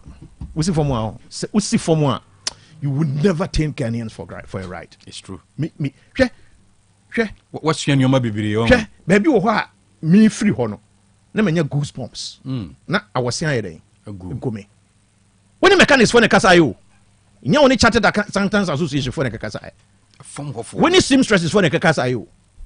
When the Okada ranks for the kasa you. When the trotro rank for the kasa you. When the traders in the kasa you. When the market women in the kasa you. Do you when the cluster of schools for the kasa you. Mami kai wasembi. O kai say brebi ye pon show e wo duana se ha. Yeah. na opoku. Aye. Sani friend no. Aye. Yeah. Also no catch that say information coming from the grounds. Na me the free from air back. Na me tibi. The only he was trying to draw your attention to this. Na me tibi. But the only worrying of him and they say anytime you finish the show idea be obey resibiano it was against. That was the bone of the contention. Oh, okay, that was where you had the problem. Exactly, that's where I had the problem. Against with him. You have to hold it. No. Yeah, I agree. I agree. But you should find a way. At least one thing be to say out of the many times you come to me. So that was the only problem you had. That is the problem that I had. That's the problem that I had. Doc, I'm out for mommy messages. Be or ham. Share no more stress. I'm say. Ankrofo bi said that fa project a MPP project. Omani bo almost nankrofo ndi omko position. Especially some of the media guys. It can't be MPP before now. Me see a friend national officer baako e ofia. O ka kire so o ye na adwuma nti enso yenya adwuma. See you yate. And there's some boy. Now some boy. Communications director. Poyando say cry friend cromfa. Nana bi asam na meken. Nana bi asam na ken. There was a problem with Onone editor. We were calling him to just fix the okache so yenya yasa oye na adwuma yeso yenya adwuma. Then today into there and bisa me say into obeba back to the region to come to look for a position and as a national work of a position. The next 4 years you come here to come. Dr. Cash, on say Oko hospital. Na doctor who come say me na area.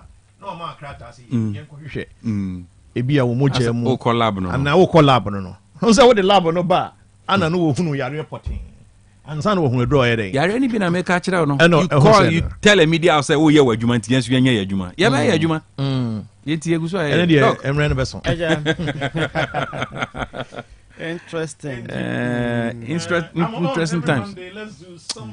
Hey, book am dey abedi ye be ye o ye be ye papa. Okay, Doc. The season of excavators. Does that really mean say fight now we are making headway? Yeah. Do you see like that?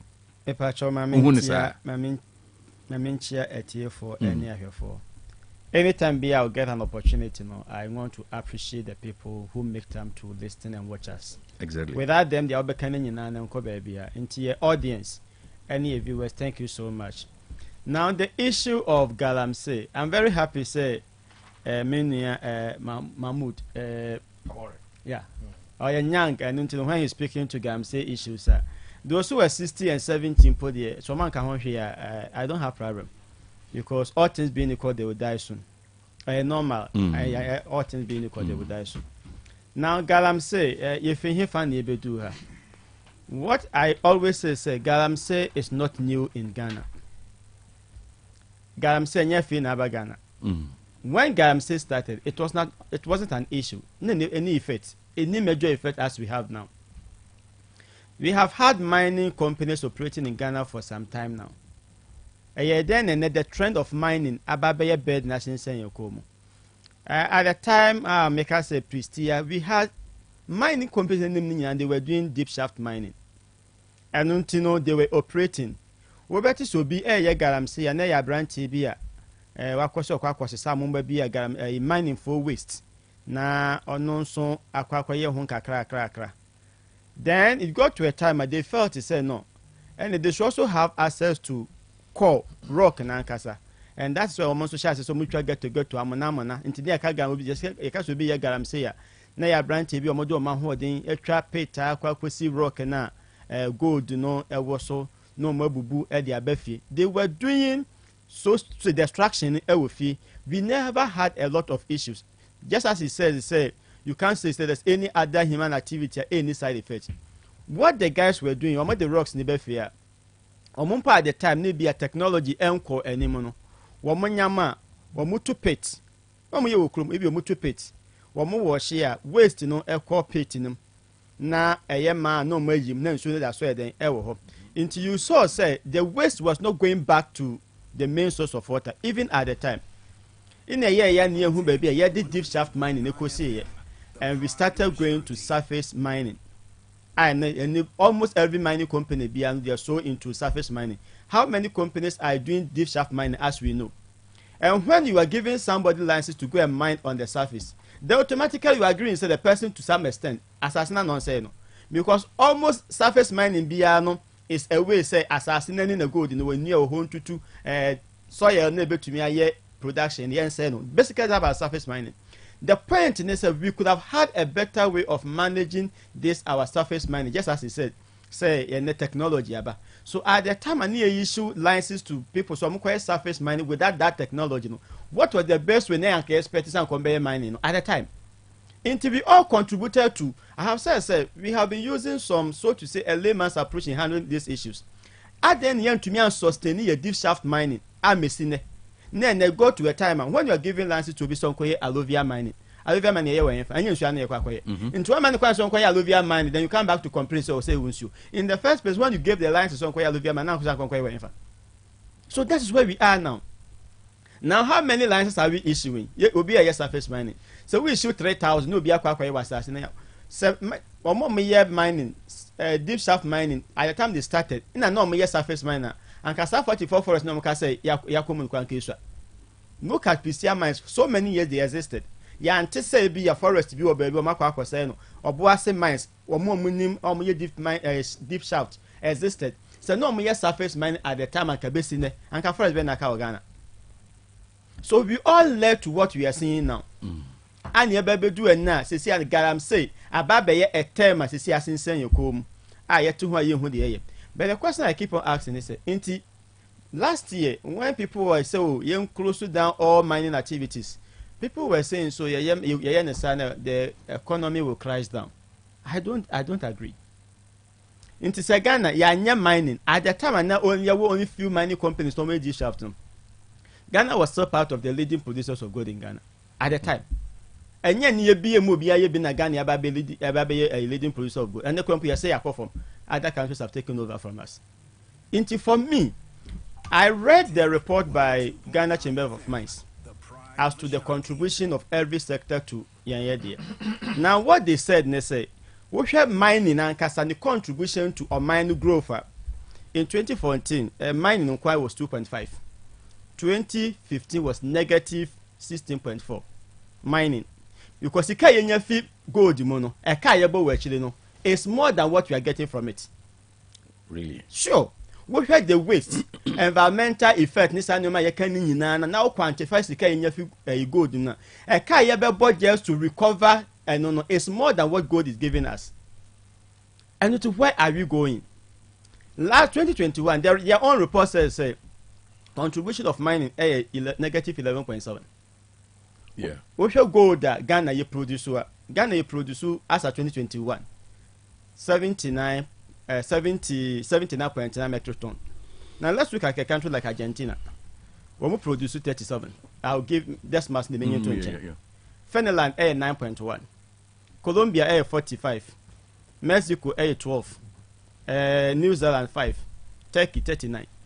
Into all these people, Ghana is producing more gold than them. Is Ghana better than them? It tells you say our development, is not so much you produce good. We could have done better even without the mining. Provided say because there are so many countries that you go there, they call on mines on the doors, but they are better than us. So what is the problem? How bad you to merely the mining now, baby do and now? I bet in saying you come on, we are fighting, say your forest in NASA. They are still issuing lances. This as I say, Ben Pan never Ghana in year Nisua and you'll be concession. They should tell us. Sasa Ben the CC was a civil baby a Ghana and your forest go do also then you'll be concession. Into new ones now ye issue, na on Koyajuma. New ones now ye issue man for say your mount lines is sequoia mining, na phenomenal. If not the forest. And as a Biaka will be in this. And don't you know Niaka will be in this be forest. That's the point. And I say you until for our people to tell us say in as say Galam say no. Who did this? I was a medical catcher was a fighting Galamsey in Ghana, no, a buyer say Mexico for cocaine, and it will take me and you alone to fight Galamsey. Yeah. Amako Fubua is an honorable or MP Womikrum. So, minimum the power. Oh, okay. He's doing his best. I like him for the effort, even when his party was in opposition. Your man, no, yeah. But a band Galamsey fighter, excavator season here in it. This is not the first time I had to say, Yakwako is excavator and ecosystem. We only wish he say enquire say now no die but for me until say Sancrophone na Ghana phone pen for na be o madwene say a video ma di Ghana until they want to stop Galamsey. That is only when we can fight Galamsey. Ye a new film na Makofi Bua ene ne nkrofo nyina ekoye kwakosisi machine. Who brought the machines? Who brought them? Me sure say me Mahmoud will have the money. Minim there, but I'm not very sure. Say you have the money to finance a fine minimum there. Into me sure say you have the money to finance a whole mining company. Almost say forest. So who did it? But or the brilliant idea be by. I understand. So idea not the buyer no. It shall come time we said the same thing, but I'm feeling. You see, watch your excavator. Excavator no registration plate. Why don't you fall under DVLA? May say they cannot tell us. Say they don't know the people who own the machine. They cannot tell us. They cannot. They only pretend to be fighting. Then I know say excavator owners no will be your or no dear water is see parker or they rent it. Uber rent here the other quack any day no they are no trim. But this is a situation whereby system I want Uber rent you miss out Mahmoud na excavator me pacho almost me rented there but a juma ben now they quack on you miss us our question. The here I say is why they rent it. Once you find the excavator at a mining set, why never rent here? The other rent here and we should be able to face the person. That's another thing to and are you saying say previously excavators are actually who are behind the excavators? They cannot tell us. 500 near Chi and they cannot tell us. That is the point. It tells us that they themselves are not committed to fighting the Galamsey. After a while, me I met here, me machine Bakukra. Even getting concession because the process can't even go through. It's that same people with power now who are doing the Galamsey now are even more powerful than the one with the power. That's what is happening. Into no one can say Bakwako no say nipa no ye Galamsey because say no so say me. Na din wa sign the chino ababa no ababa ye de on kono na Bakwako nipa no ye no say no ye nipa ketu me boss will be and na me director be no assign the chi. In fact, it is very sad where this country is leading. Easy. Baby Edruno, it is very good. Though it is sad, but it's very good. This time round, you can't joke with the electorate. I'm telling you. And that Ghana for your mom can kind in your mom no. To me free Jubilee House on Metna and Bedada Nipa. Debbie da. Oh dada nipa no when bottom. Or when bottom no foul wagging. It's a no to free Jubilee House on Metna radio so and Bedada Ghana and you. Debbie da. Namin can say. No, when I sit in man. They understand issues. I tell you, the lies that they come to tell us, they understand. Election way. I'm a politicians. Next should be papa. Adia ba kwa me da me party e wo regional say. Any say o ma me kan sa team we. Ama wa hunyoma bibre. Masa. Last year. What's in the bottom nko? Na me the bottom nko. Na den biom. Say wasoding. Na overwhelming majority of Ghanaians are saying A. What's it? And I'm trying to mammy. Na me yes D. Obete ukakanka. Enye di obotom no nko. Cause why D? Okay. Into on the issue of Galamsey, no, we have gone so far. I think I will buy into suggestion. I mean, you buy as to how best we can do our. Sure. I wish to say they will not issue any licenses again. No, for now. Total. There is no. For now, anyway. For Omahoto, but see, and any fanaka. Fine. Oh, really? Yes. Well, we need licenses into forest reserve. We are revoking it currently. Yes. And I see. Offhead, I can give you like 17 as of yesterday. I are revoking. Yes. More forest reserves. Yes. No. You see, I also keep questioning the NDC. Say, I didn't know Besine LI 2462. You are revoking without revoking the LI 2462. What problem? No. It's a whole research. It's good you are revoking. Continue to revoke, but revoke the LI 2. So the law can repeal it. So the law that allow people to mine in the forest. Exactly. The law is so the person is not our fault. I don't think I can say. Fighting Galamsey. Okay, the moment to take me Jacques, to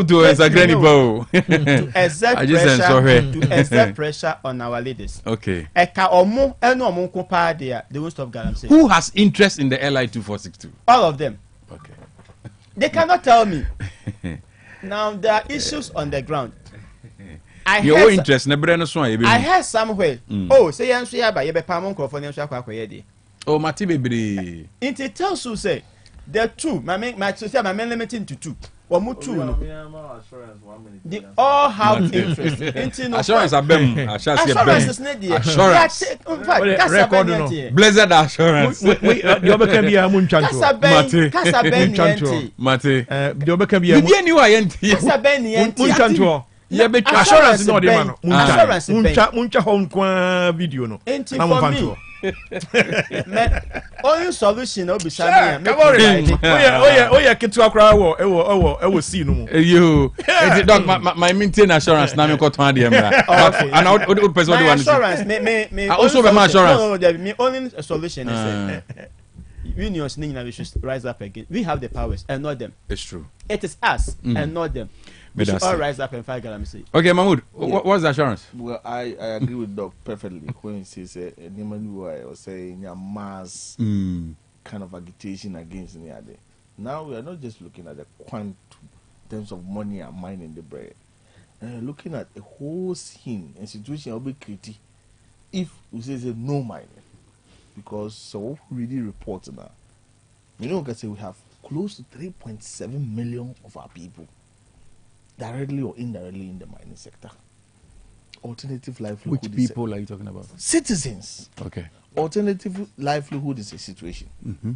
It is a open way you have a good street in Israel. You solve one, you create another. There is a way you massage and now we take it. And only one thing to in Ghana is all those happening in actual documentary ni actual jobs tortured. Yeah. So the assurance is that who said the member will be saying let's hope and pray. Okay. By the end of this week, a year Juma, the main focus as head of communications will be naming and shaming. Dr. Cash, say Yakunya excavator 15. But Abroswa Asemka. Oh, okay. Abroswa within 6 hours, I should be able to fish ownership. That's say renters are. We should be able to fish who went and rented. Okay. No matter where we're joining, I can tell you your pictures and everything as part of ministry press briefing. Wow. And it helps the investigative bodies to chase and pin down. And once you didn't find photo about TV screen now, watching on them street and so on. Wow, was the way you were doing. And so be obedient or because of Pudushi. Do why you never did a job. Me, the way I'm passionate about this whole Galamsey thing, we did say a inspiration in your free President John Mahama. And inshallah, you name and shame. Things will be better. You name and shame. But are you ready to name and shame? Bombay. Mate. Because I'm Bombay. Yeah. So they are ready to name and shame. Chairman. Isa go dem amemra. All right, we tell Wasumi all star. Kalamse ko na fe o mama na yebe. Oh. HA International Summit Council say ka bia obi de obi ano fa beto HA enimu na oni enimu na ombomodian fa emara kwan so na wonyi sika no enfamo say ya kwantuo mu ana say insurance wadodo die bi na akwakoka insurance fo nsemu a bomodin asase ho manso ana ka bia ebusuama manso alternative dispute resolution ewo ho emaw nti bomodin fall on HA International na onum eni asem enyi sika no emfa emaw omo kumase amediara na about omba safo VIP bastem na mame sewa plaza first floor and onum wo HA International wo 0544141688 0544141688 and 0266717101 0266717101 na bibia find the amount eya bomodea na onsa enka ayiko heba bread ni bi ayaresa pano no eno na mebon hu dawuru adi amount pano we die ntia eye special mebon hu dawuru amount no se ye di cocoa na ye cocoa wom bi cinnamon wom garlic wom atadwe ene prekese eno ntu yo bia ya frukuro ewo so a obetumi edi pano yi a ebebo apa oyo bia tompa so na akosa ukoda obehwe phone so aye de obeye bia nukumu mada di pano yi na ebebo a esiche ya de wo so na mbojamro so na tete wo anasa ntehyewa wo so a panway and a beboa for any check boa kwase passe eye besia se kwan so from our 0541 173658 0541 173658 ana odu wani kire OTEC FM ha yanim ha ya sister Portia ho benya bi odu wani kire KJT anso ebo akwa station ho sister Suzy ewo ho free sister Suzy was 0246 041423 0246 041423 ayiko heba bread ayaresa pano di na nya ayaresa na bebo papa na ya no fearsome 3 eye hepa plus pavi ene plasmos onum bi ebebo eno na bowura ni paduani mu a eye magic ni nyina na bowura ni paduani mu na dane afasuo nti yade bi antumi ntwemfa ni paduani so entwen yare na waka se ope hepa plus pavi ene plasmos e kira kwan num bi na ebebo odi wani kira drugstore bia na se pharmacy shop bia obenya hepa plus pavi ene plasmos ni bi ato atu ama bibia so aikama anatu for betumi afre 0542 778572 0542 778572 and 0542 807 907 0542 807 907 and 0591 367898 the Marvel's event and I may come for my one a band say wedding a year and I say birthday decoration and a here Bomodia never could die the Marvel's event the Marvel's SI event planner or your coordinator or be so ama bibia kama edi amount e brand sunya kura obetumi deposit bibi kakrabi the Marvel's besom na we shase anyway yen hyehyeye no itu pese obesiesia ifro na se said open bia the Marvel's ebe hwe no ayama and I say ye the Marvel's be yama e birthday party obe hwe no ayama event bia ebi nkura na a workshop kakra bi na o opposite the Marvel's ebe ye bibi kakra wase mo the Marvel's be yama tutumika furniture no man station ho the Marvel's event e wo ho and abetumi anyone no madin komo 0245 628485 0245 628485 and 0539 926464 0539 926464 na wetumi the Marvel's edin komo ebe na akwantu nso afani nyina akodan Ugmat Travel and Consult Ugmat Travel and Consult esa wonum no kuradie nti obi ape wonum asem enu nti ena ma Ghana Tourism Awards 2024 omunya the best travel agency of the year ewa Santimantem ha eye visa ben na ope eye nsrahwe visa e na ope ana ope work permit visa ni nyina ombehwe no ma yamao na ope eye work permit visa e di akoman bi ti say Poland, Hungary, Romania, Bulgaria, and also Croatia. Ujima Travel and Consult wo ho obehwe ni nyina e di amao na ope visit visa di ako UK, USA, Canada, any Australia oho obehwe ni nyina adiama aya Schengen visa na opa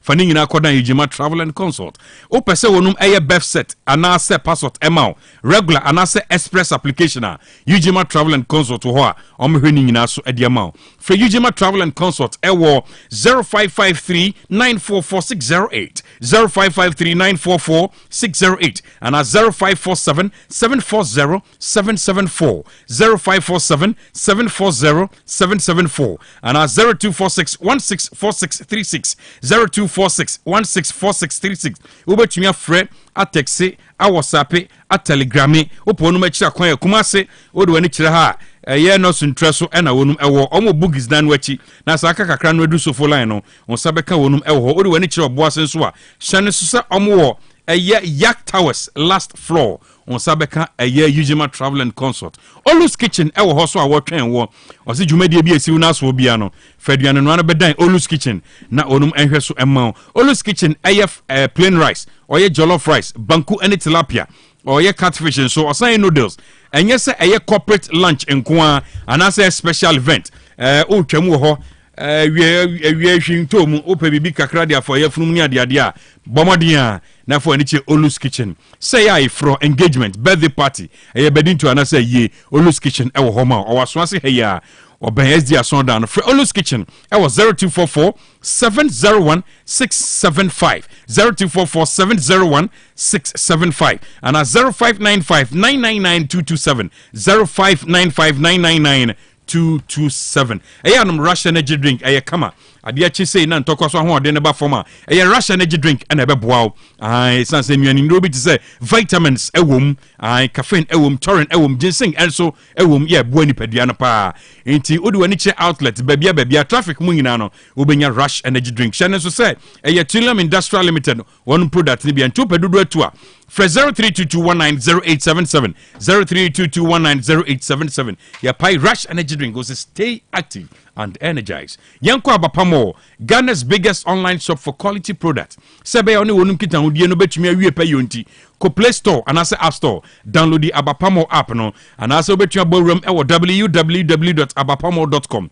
Aya simple be so bo na ko so a. Tafo 3 miles. Omene sakasaka park no.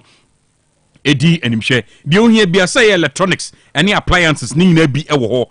De ohia bia open shopping papa ko ewa bra bo na da form say no a Abapamo washing machine nyina bi enso ewo ho na papa so peso tua ne kakra na be ye odi a obesom opeso tua na munu hu anso obesom woni wonum di nkomo ewo app no so na pesom deliver nyoma na ma won so a de bebra within 24 hours na won saka omamu ha babia a wo bia na de bebra delivery no so de brewa free tuahwe open live band papa so ahye no se no na Hepa Plus live band jimedie bi esi una so bia no Hepa Plus live band no ewo ho ema frɛ wonom ne Abapamo ewo 0593 386133 0593 386133 and 0593 391848 now what you mean your din komo Donima Steel Complex Limited and I make come for my one e bana dance ni oma papa Donima ho and ni papa ni nyina ewo open chance ya de board dan so type bia opibia de ye kaso ne de ye nkaso nyina obenya bi Tropical Nails and as a Carpenter's Choice if free nkumem kona kesim Donima ho and ewo binding one near Iron Ross nyina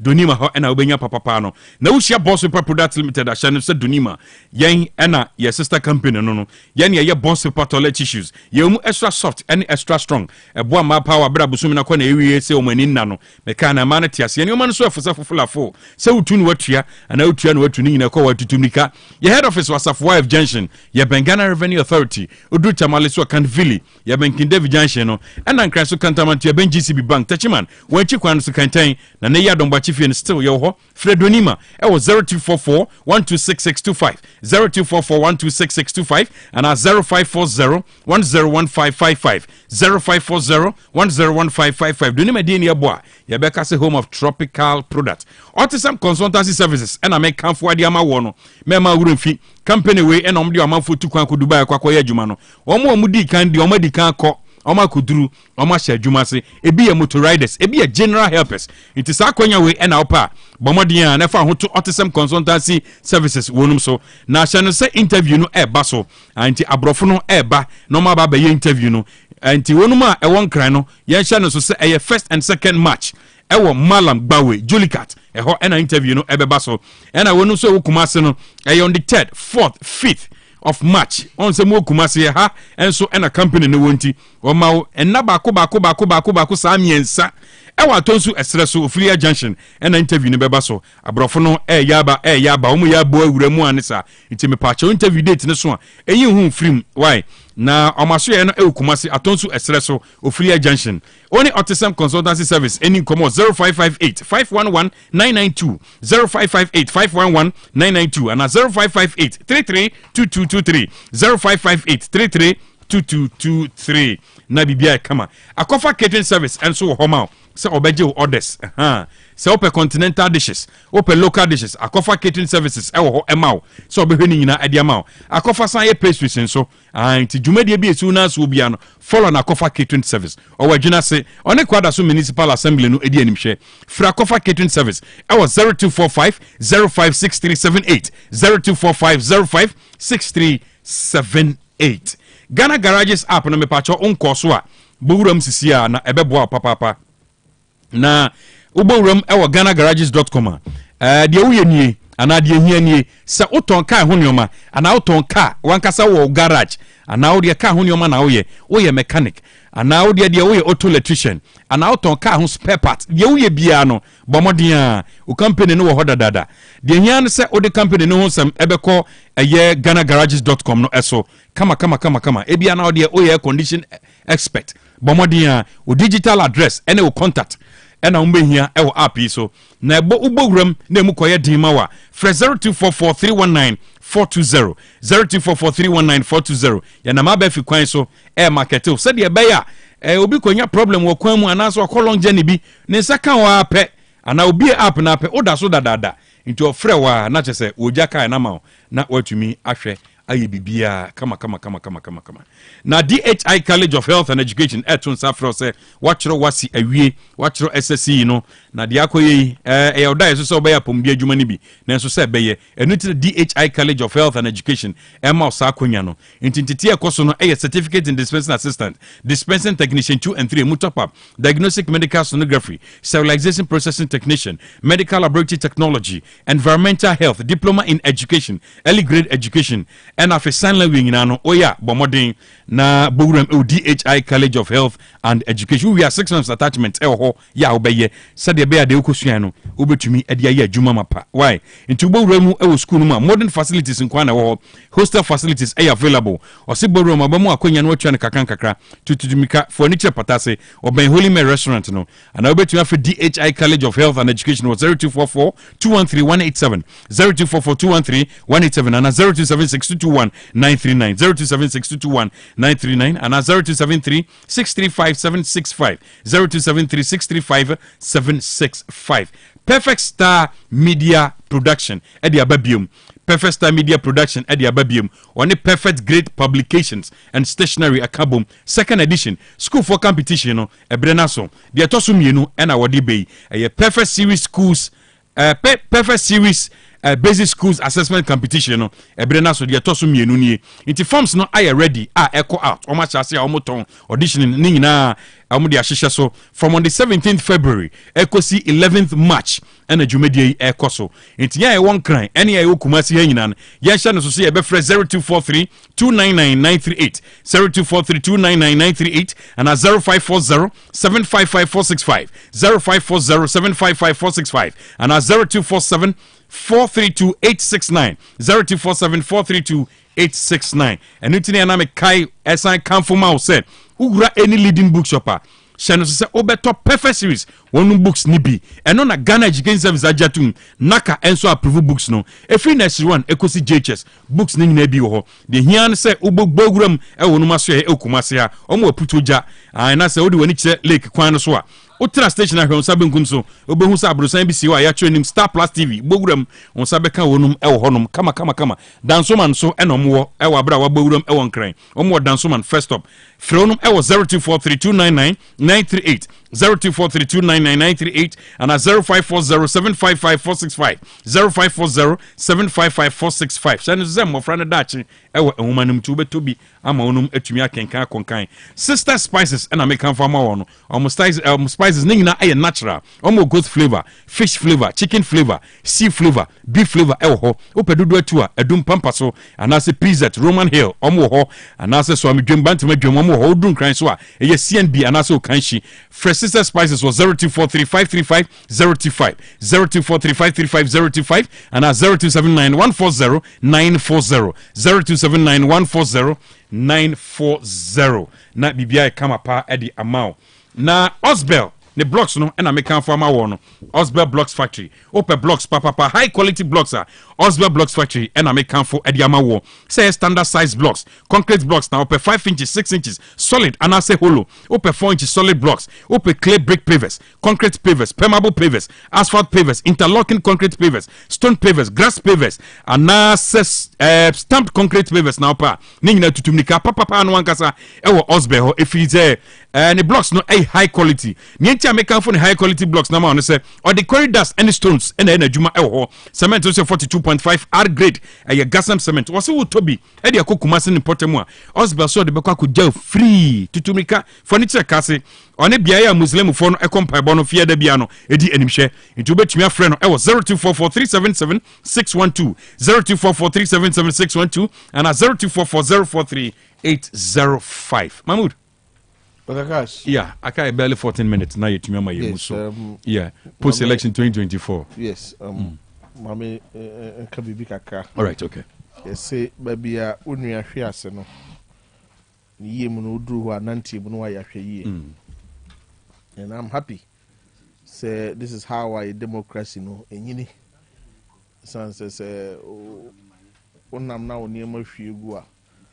Hwie mu boa ma hunu kwan afa so hyehyɛ oni ma. I'm just say with your almost share for I don't know when dear. I don't know when how much is so many because Jaya Crado. Sabi ma bamuda ni nya kwanya idea. Ke waka say bia yen so be yen fum zo bia ma Ghana for apawe. But the nya kwanya be something. In fact, 2016 we share that humiliating defeat by anyone. Clearly, ya hu duro dada. Na nshranka rade. Se niema mo bosu nyina kasa asabio ehye nipa horoba kasa ehye nipa bufu ni ade nyina no. Ya ba beti ase prekope. Se o si free your body politics may be friend of arrogance of power. Ene de keka ho. Me mo wan se buku no ya bobo nipa na o mo kasa amwa no ya mo mi amwo fa samo se mensadi ko se duru ba bi na ne kasa akura sha santema abufu so ebi anani din wase ho dia mi ebi ayehwemu a it's a good exercise book ndi e be amanfo anipa ye no aye wa ban mu no me hu se omo tena ase no me se Victor onua Victor wo mbi good Victor wo yeah in fact committee na ye adwuma omo ye adwuma ya ye wa ban mu I was say yen so no itimi esua de bebre frem na de de adwuma be yi ne de adwuma de no so emwa ye because e bia ne yen hihye ye ne yanamoto mfa no we cannot accept hook line and sinker but I mean it's a scientific data. That's right. With me there near P. Exactly. Yeah. The bit now manti who's the ticket of a president and a vice president, you know. It's a single ticket. Ntinanado well nidinti essence money no bia wenini. That's right. Nidinti ne kasa bia nko ye ni ade a. Menyen kan buku no. Pese me kum na me hunu the inconsistency where vice president says something in opposition, you know, ba money be okeka the false hope for them before vis-a-vis the reality in government. They did also have any impact me person me those things because you can you know so it's also a dent on other people who see it as a dent on their political image. That's right. Maybe a chairman won't do it as in because I hey Mr. Regional chairman and national chairman made you or no be the campaign. Ezekiel in the Japan Casanya, now flag where I wasn't a beam. Nina, in as much as ABA the party good no. Yeah. A bimus about Tassano, Bako no or more at the activity or more interest. But all in all, maybe be a maternity. Maybe who say a foot to Cassia and whom he has a brem copy. Me a metenasia moon some woman who say a bamu swaf will be a yet near Bronya dear sa. In Tampadua near Kutia Ura Mahamanaso. Okay, I dear Bronya ya MPP Funya 38.2% no. I don't know so if we you. It's a quite a quatiano. Now, watiano. So, party chairman be I won't know what I buy a Nanka hotel now. I will be a Madonia Drenini. Merida Chamayo. Don't know what be easy Coco TV swap. Catch your mamma. Eh, Nanaquesi. None what that hotel will be uncle down the D. And then, or you go to a TV swap. Nina, one near Diamoso. Oh, also Bampa, Mr. Bugu, National Communication Director. Sabi. No regard. Kasa ne bi wo kwa ehonte na me Mahmoud Kaboy ne achira yesemi nkoye yiwo national level a na me kasa basa me ha metum hofo na marese every party mu say ya you bet be about party no home mind be over say mo say mensa di wo hwe wa unu akuma Dr. Frank Amago hene kura dia on die wone ne wo fa wo mbobura kura say abranti die ebi anan mfie no so ka ho so very submissive, very humble. Now, Oba Ekura said, "You want me who say yes, and Baku almost all groups on whom Musia Joe Badune, Nano Sinifu, no Musia, you, former ministers, Peace Council, near the Ndrakra, or near year. Wouldn't you say no near year social media life? Wow. Minister miss the people, social media. Namrante Pacho, I feel that for yes, 2 years advance in the year. Minister for Anutumbio, and the minister so any red control, works and housing minister. And it said be a few of one the bit me now I am Grandpa, and you're not born to crowd Dr. Cash. And not more moji in advance. A crowd, you're not born or ding. Mijitum, but what is it? 3 months to crop it. So, I don't know. You had your page 2 years. None your bar, and none your bar was died. He is a woman crying. Nothing can I do. I do. A harrent no Mirado Mojina, you could not buy a book. Until Manton has only and crying. What do I have for 2 months be when you do make a crowd? How dear, you didn't want man to cry. Let us say when you baby do. Crum had the unknown Tessa. To regional ministers over here, no. Madam, did say, said the washers and a brand. But still, coin, and Fanauco. Young Mompaye. Mate.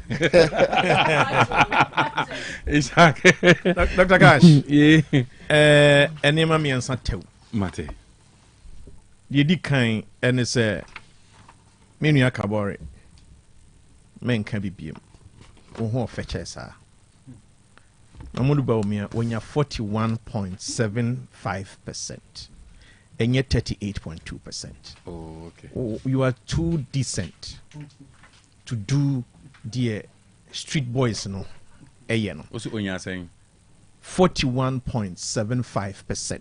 41.7. When you be sad? Yes. Okay. Enya be sapping. Okay. Enya be oh Jawasam. Jawasam. Me bompa papa mount. China cano cry. Ja, officer. Met me about exactly. Oh, na komana idea no. That is what it is. Yeah. Miss Silla me wo. Na me nyahangwana me kano. Silla me wo letter damadakem. Me wie university me be kwakope visa. Edia ko UK. Edia ko suade. Dr. Muhammad Ibn Chambers. Or no any mommy recommendation letter. Wow. Yes. It's still Edamadakem. Wow. But what you say? Yeah.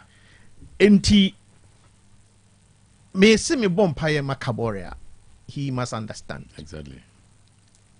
Wow. The same Muhammad Ibn Chambers, no, Pakofo and the man executive secretary of ECOWAS. Shenkomono said yes, it and the papa no, wo yere no ho ye adwuma ɛna afei ɔkɔ African Pacific from ECOWAS no, then from African Pacific to UN. Ɔmo sɛ den communist no. Enti ebetumi belong to different political parties, but it doesn't mean we cannot be productive to each other. Enti onka 47.75%. Efri ne echo. 41.75%. Onka free Samri. Enye 38.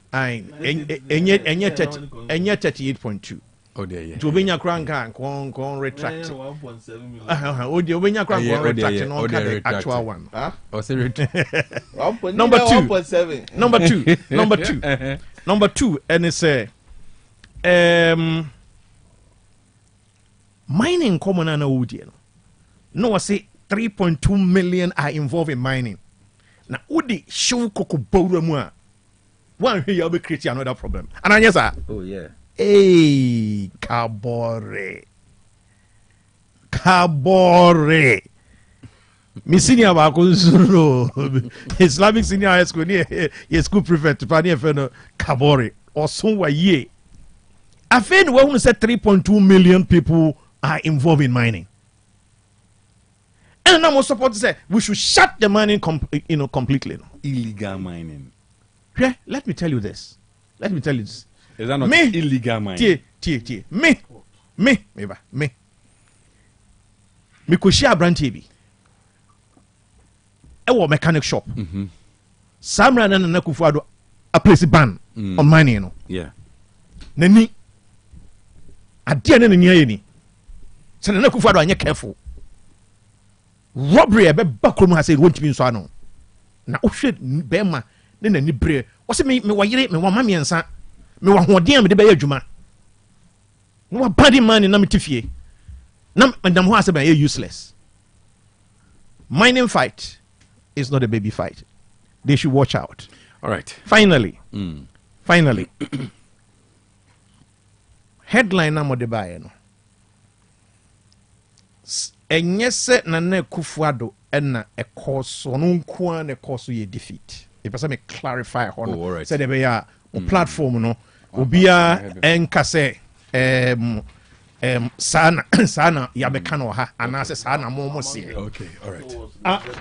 You know, but there are a lot of factors, one of which that's what I say. Emu baako eno no nche se ono nko a na ba ya na ko se oni training ti ya na bibia akosua ne so se ya nte ho saa na akokoba ne se obiadi so bibia kwakoso e ba ne saa ye ntimi enhunu ye yare no eseye important some class.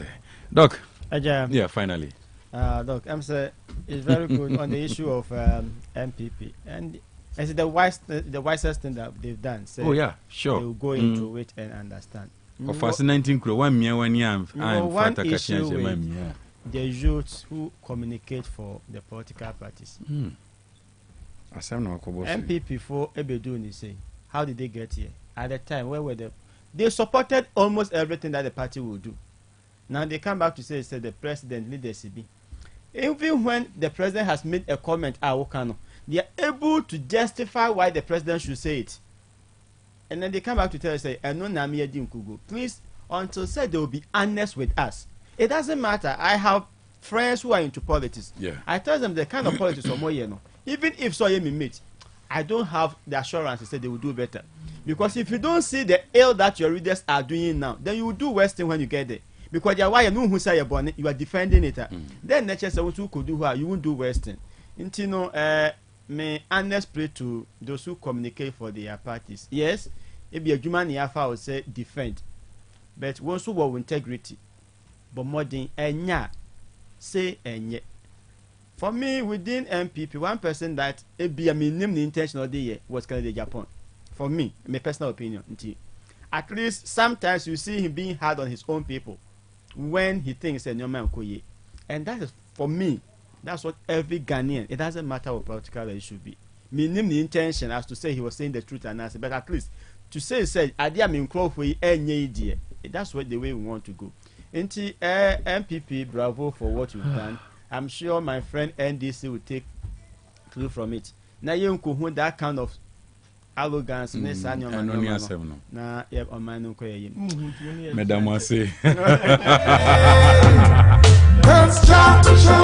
All right, Hani edi jumedi ni besi meeting the cash. Me producers Bomechi Dom. Radio Force Media mu nyina ase. Oje breast tie yen. Na me kan ho.